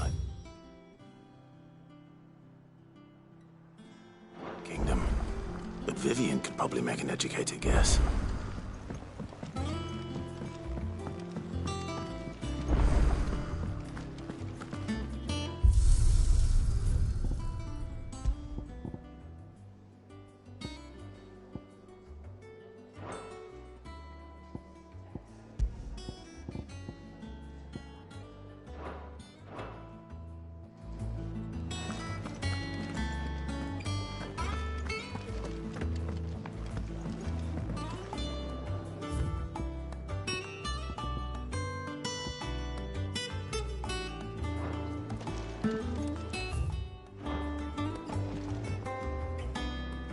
I didn't take you for a scholarly van.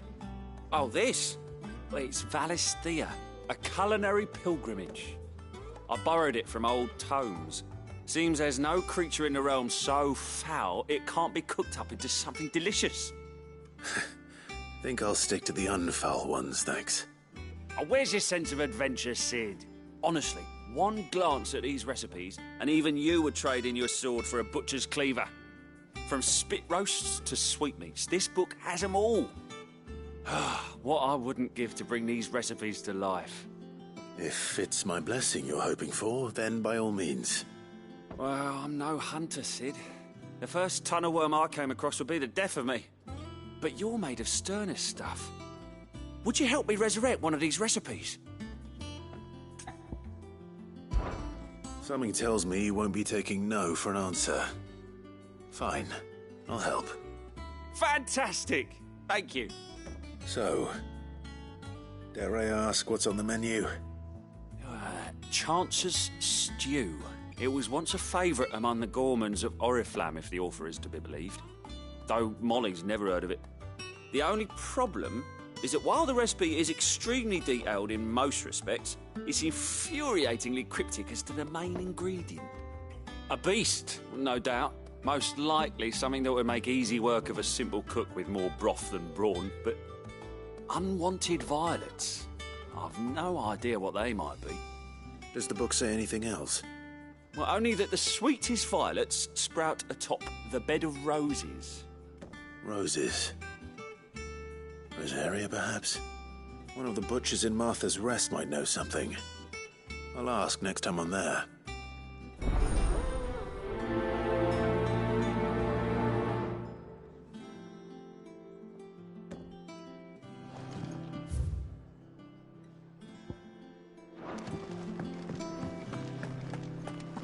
That monster's taken quite a liking to me. Deadlands wouldn't be half as bad with all the bloody dust.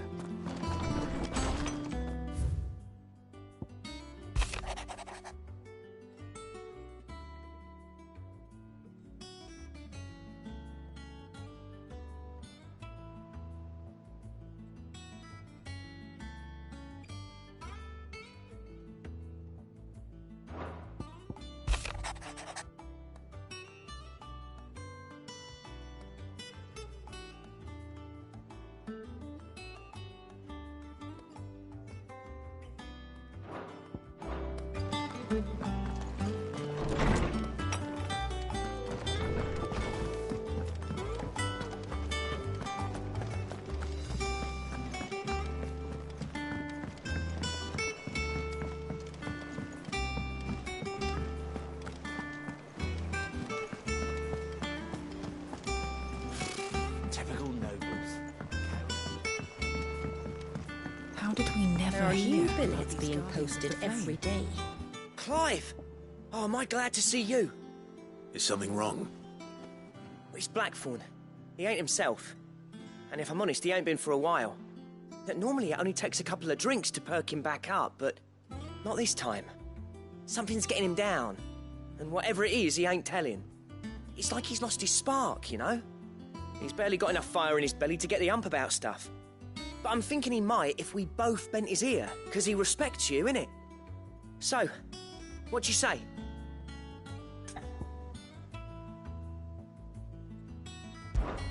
Fine. If you think it will help. I knew you'd understand. But if he doesn't want to talk, we let him be. He'll open up when he's ready. All right. Now, he'll only smell a rat if we both turn up at once. So, I'll go first, and you can meet us at the forge. Wait a bit, then head over when you're ready.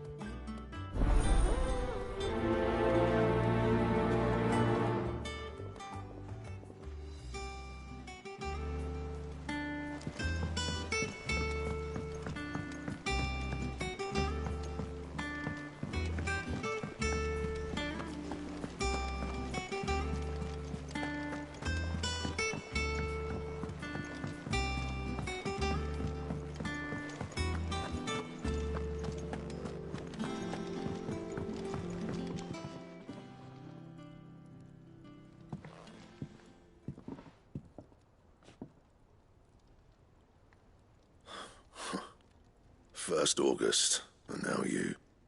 What are you pair up to? What's it got to do with me? August was worried that something had been weighing on your mind. I thought you might want to talk about it. Did you now?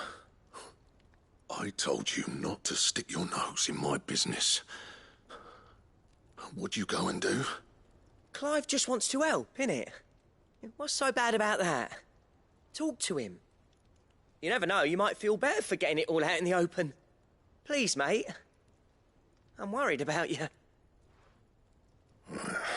Phil shut you up. It's nothing, really. Stupid. Not the sort of thing you bother people about. Why don't you tell us all the same?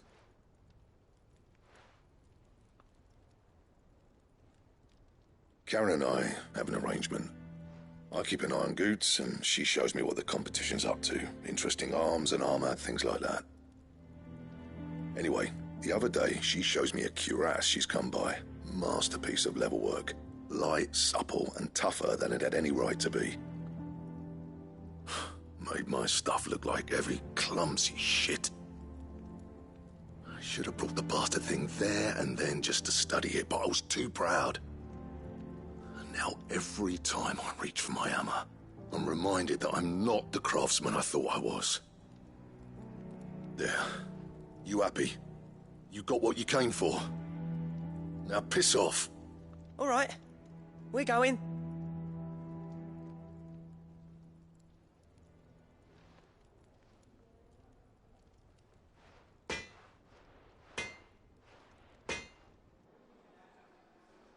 I always thought of old Blackthorn as a bit of a force of nature. Like a storm cloud full of ale. Didn't think anything could rattle him. Least of all a stupid piece of leather. Blackthorn's always taken pride in his craft.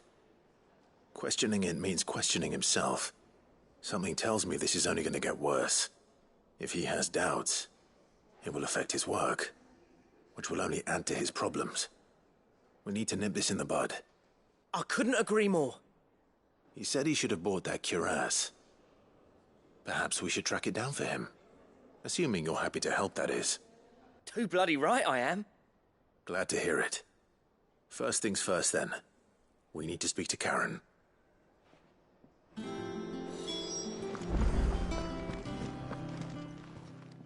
Karen, do you have a moment? Blackthorn mentioned that you'd recently come by a leather cuirass. An exquisite example of the craft, from what he told us. And he ain't been himself since he saw it. So we thought we'd buy it for him. Sorry, sold it already. Didn't think Blackthorn cared for it the way he turned his nose up. But it was nicely put together, that's for certain. Even if the bloke who made it is a bit of an odd one. Happened across him on my travels.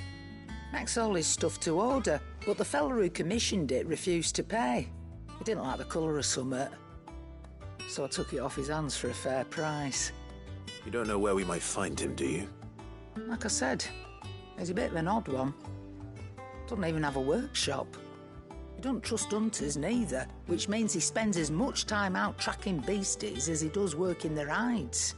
I see.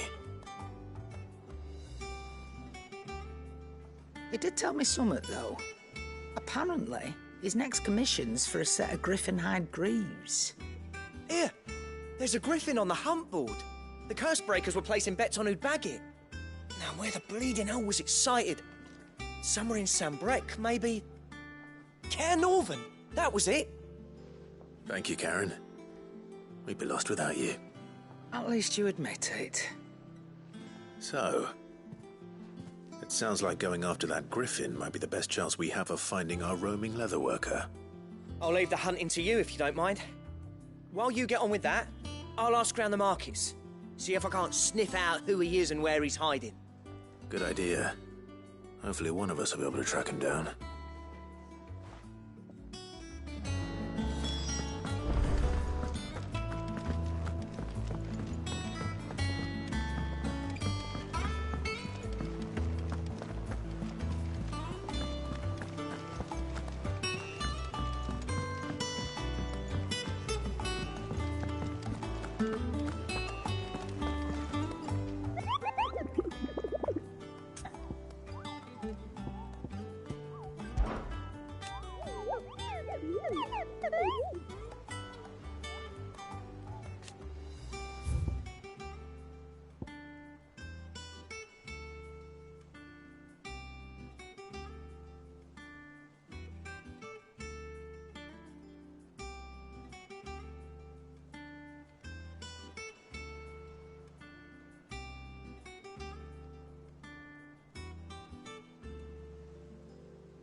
Good day to you, Sid.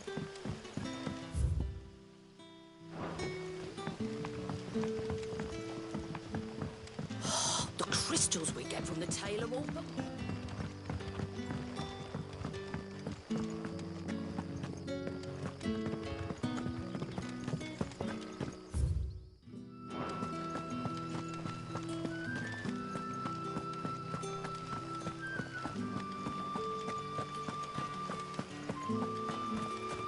Word is, the Black Shields took a hiding.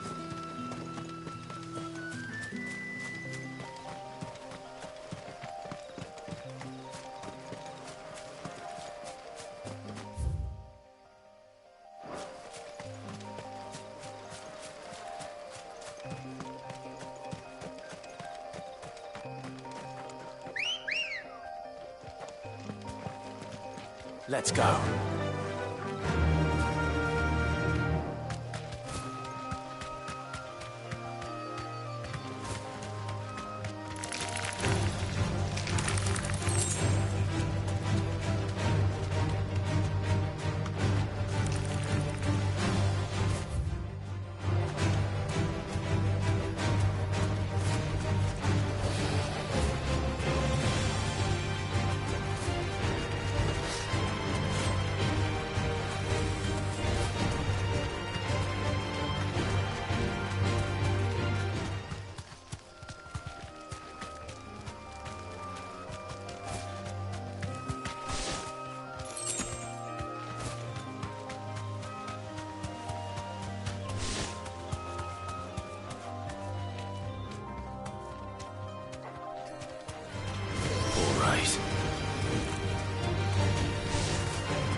Thanks, Gal.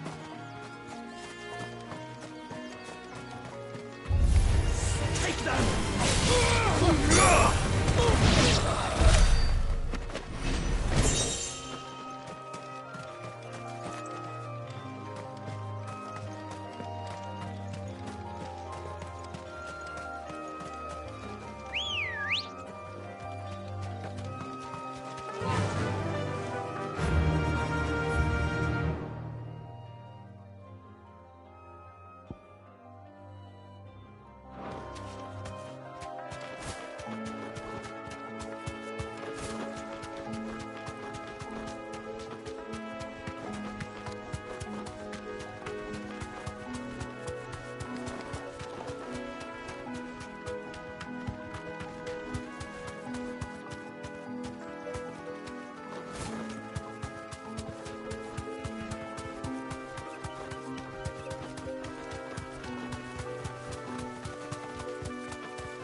Careful.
To you. See.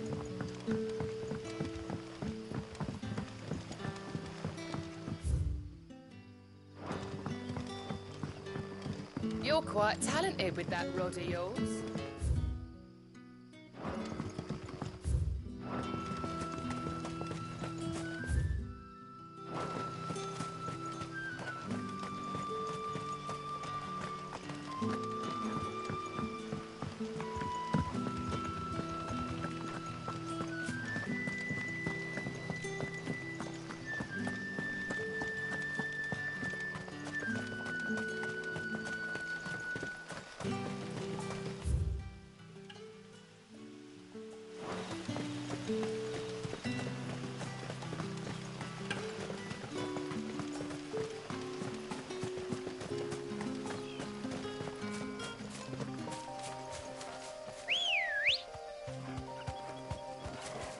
Let's go.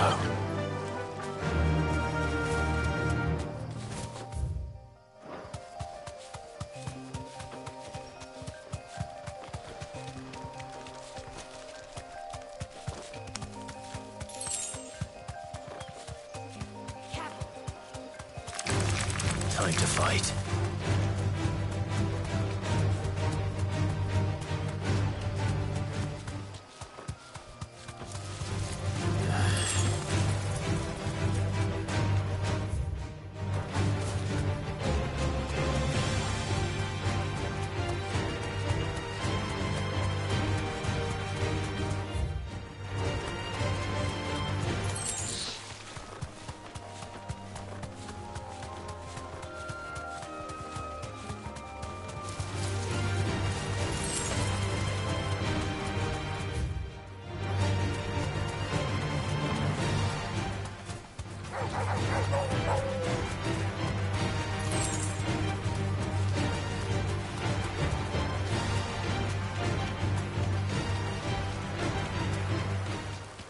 Griffins don't exactly make for easy prey. Let's hope our craftsman hasn't bitten off more than he can chew.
Something there, boy?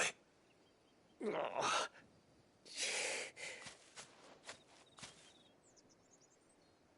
Could that be our man?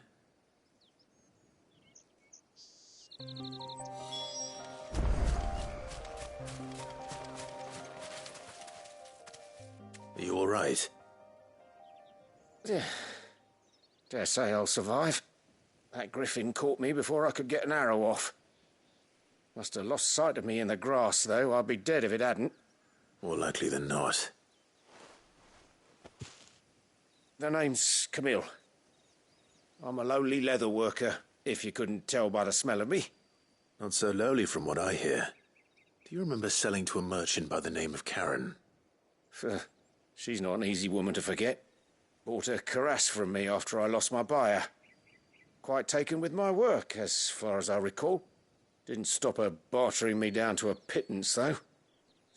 She send you for a refund? It's not her who sent me.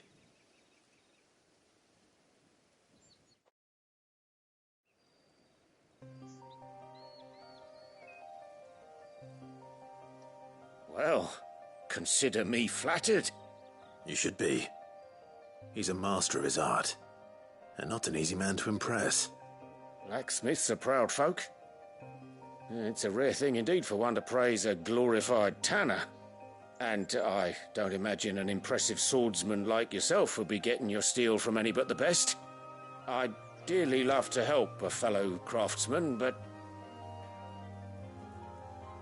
Well, actually, I suppose you could give him this. What is it? Treated leather. Same stuff I used to make that cuirass. If your man's as skilled as he sounds, he'll know what he's looking at. You sure? Well, you did save my life. And thanks to you, I'll be going home with all the griffin hide I can carry. I'd say it's the least I can do. Short of showing him how to make the thing myself, that is. But there are rules against it. Secrets of the trade and whatnot. In that case, I'll see that he gets it. I'd be much obliged if you would. Right. I've got some greaves to make. You send your blacksmith my regards. Will do. And thank you.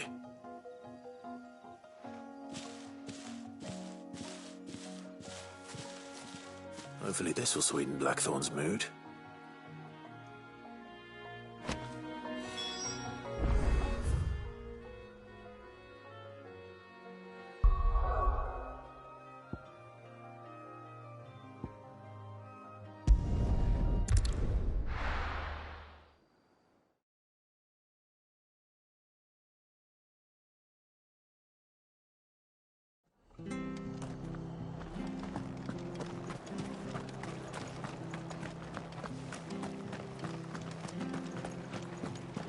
Thank you for sticking with us. Those of us who are still here have to look after each other, don't we? Ah, welcome. Times may be hard, but if you got the gill, I got the goods. What can I do you for? Unwanted violets, if you have them.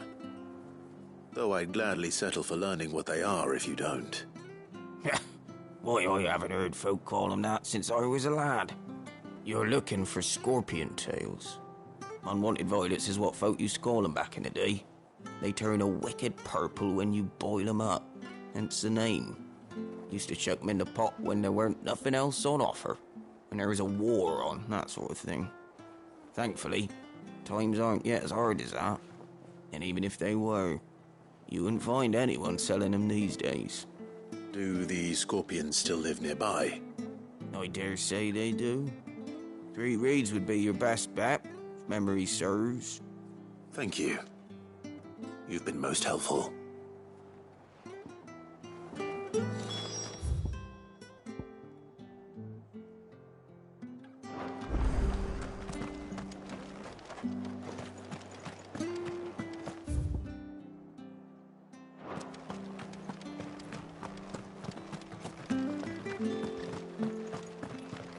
Stay sharp. After what the Empire did to Muff. Don't you go causing any trouble.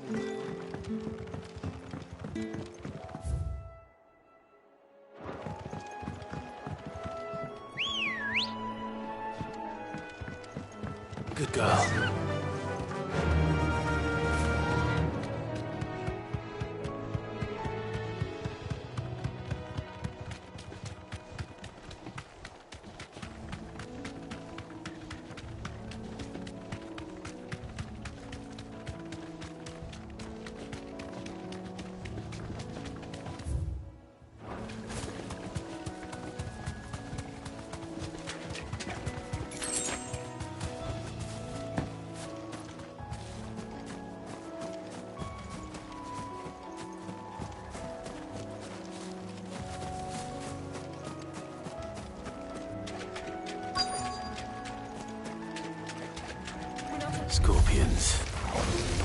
At least I know what I'm up against.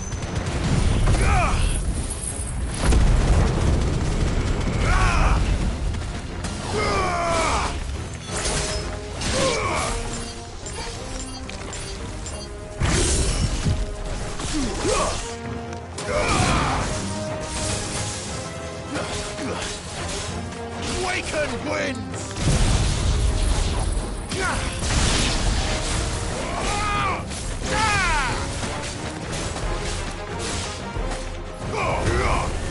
Farewell!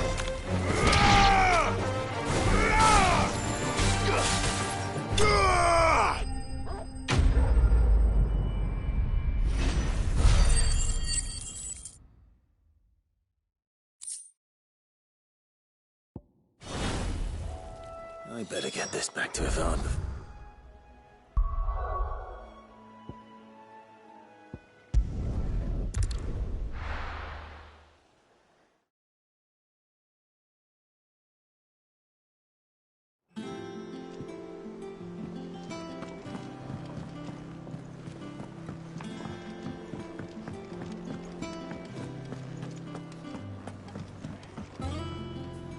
Did you find our mystery ingredient?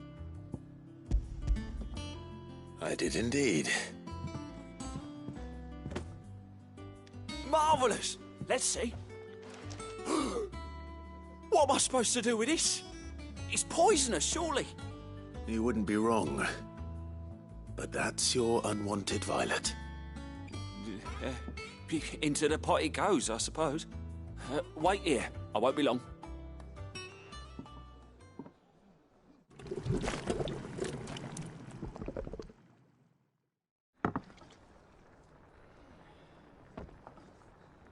I present Chance's Stew, risen once again from the ashes of obscurity. Grab a spoon, Sid. Let's eat while it's hot. I'm, not hungry. Well, it'll be too late once I've licked the bowl clean. Your loss.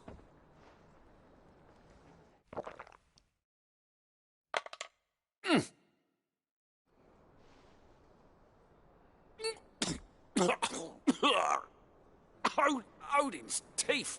What, the salt on the senses. It's like choking on swamp water.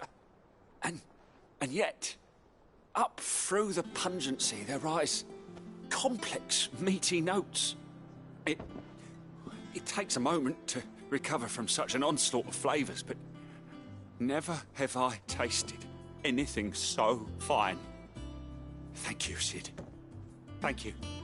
You're, welcome. I must share this gift. I won't rest until a steaming bowl of Chance's stew sits before everyone in the hideaway. A single mouthful, and Molly will be breeding scorpions of her own. I'm sure she will.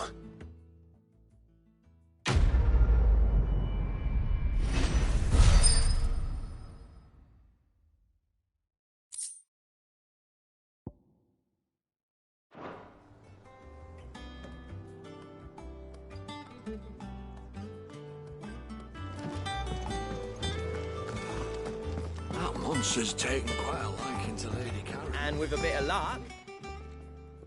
How'd it go, Clive? Did you find him, or does the hunt continue? I found him. And he asked me to give you this, along with his regards.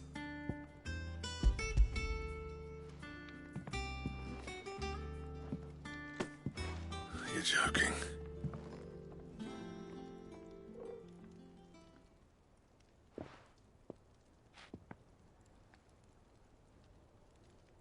He said he wouldn't teach you how to work it, but that if you were as skilled as you sounded, you'd have no trouble understanding how it was done. So that's his secret. Crafty bastard. He's layered and cross-grained it. Good few times, too. No wonder it's tough. And that's no ordinary oil he's used to get that finish. Oh, this is fine work. Even finer than I thought. Yeah? I'll take your word for it. Just looks like leather to me. Still, I'm glad you're happy. Here, Clive. You didn't happen to catch the fella's name, did you? Camille, I believe. I thought as much. There ain't many leather workers in the realm daft enough to do their own hunting, see? And his name kept cropping up when I was asking around. Turns out he's from Tabor. And again, most leather workers are. But our friend Camille guards a long-held family secret, the details of which are the subject of some debate in the leather-working community. Then we better keep this close to our chests. Listen, sorry for putting the both of you to all that trouble. Should have kept my moaning to myself. Still, I'm glad you found him. This has cheered me right up. That was the idea. Clive's idea, anyway. He did most of the work. It's good to have you back, Blackthorn. Just don't expect me to go turning out work like this.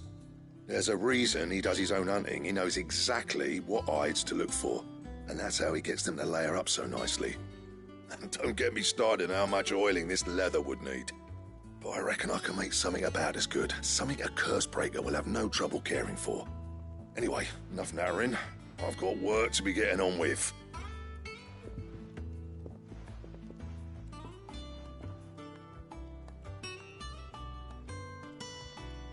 Looks like we won't be needing a new blacksmith. As if there was a better one out there. I wouldn't have been the same anyway.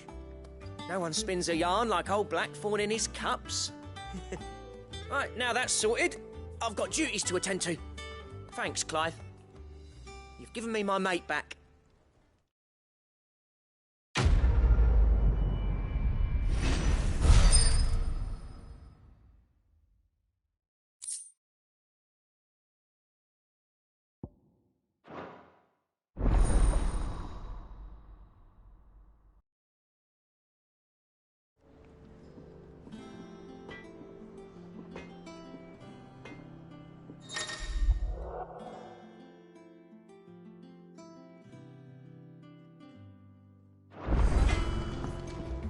Clive? What's saying for you, dear?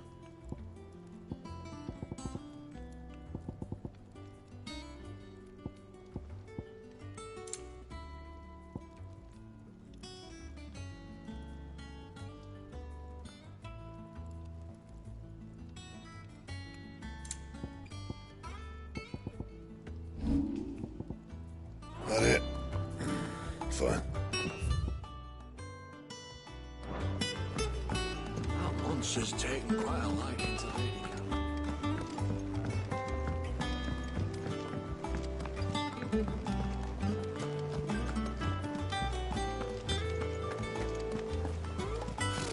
Typical nose. How did we never hear about these Guardians of the Flame? How may I help you today, Clive? Come to claim your just desserts?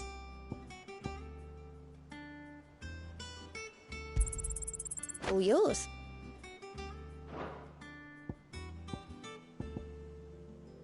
Best of luck out there, Sid.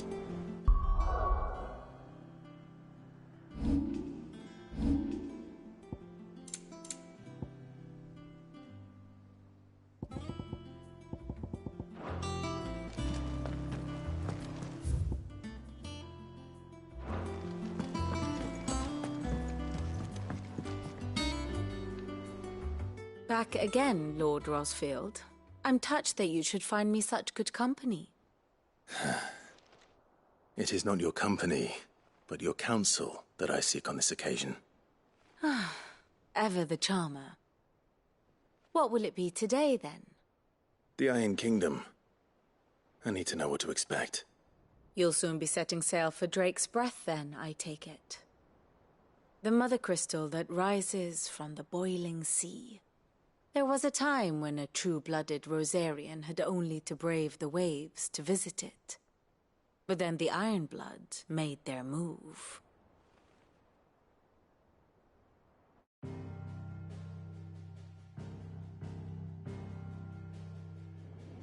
As you know, the Iron Kingdom rules over the islands to the west of Storm. Or rather, its church does. But this is not the pragmatic approach to state religion employed by the Holy Empire to manipulate the masses. No, the Iron Kingdom is the literal embodiment of the crystalline orthodoxy. And so, if one is to understand it, one must start there.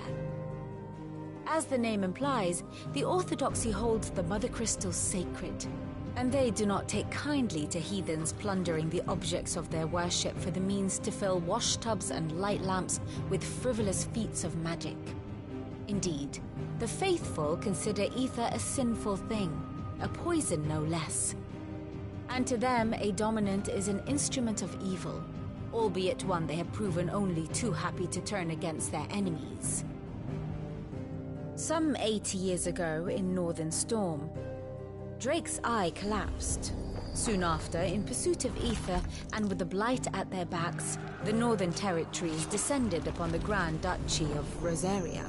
And when the Shields of the Flame marched north to meet them, the Iron Kingdom spied an opportunity.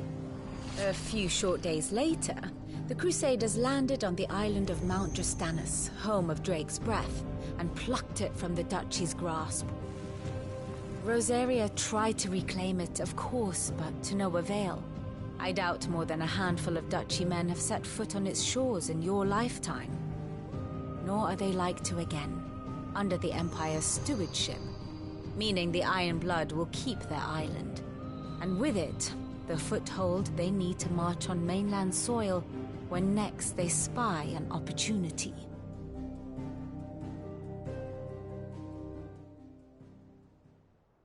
The Mother Crystal is both the object of the Iron Blood's worship and their gateway to the continent, making Drastanus the holiest of holy grounds, from which the Orthodox Crusade shall one day sail forth to claim the remaining Mother Crystals, or die trying.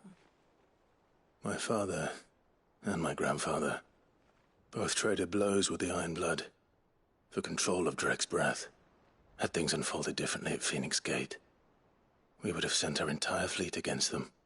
But instead, they sent their fleet against Rosaria, sacked the capital, killed the men, and captured the women, including Jill. I'd say you'd be forgiven for wanting a little revenge, Clive. My only aim is to destroy the Mother Crystal. But thank you all the same. Not much else to do here. Let's see if Jill's ready.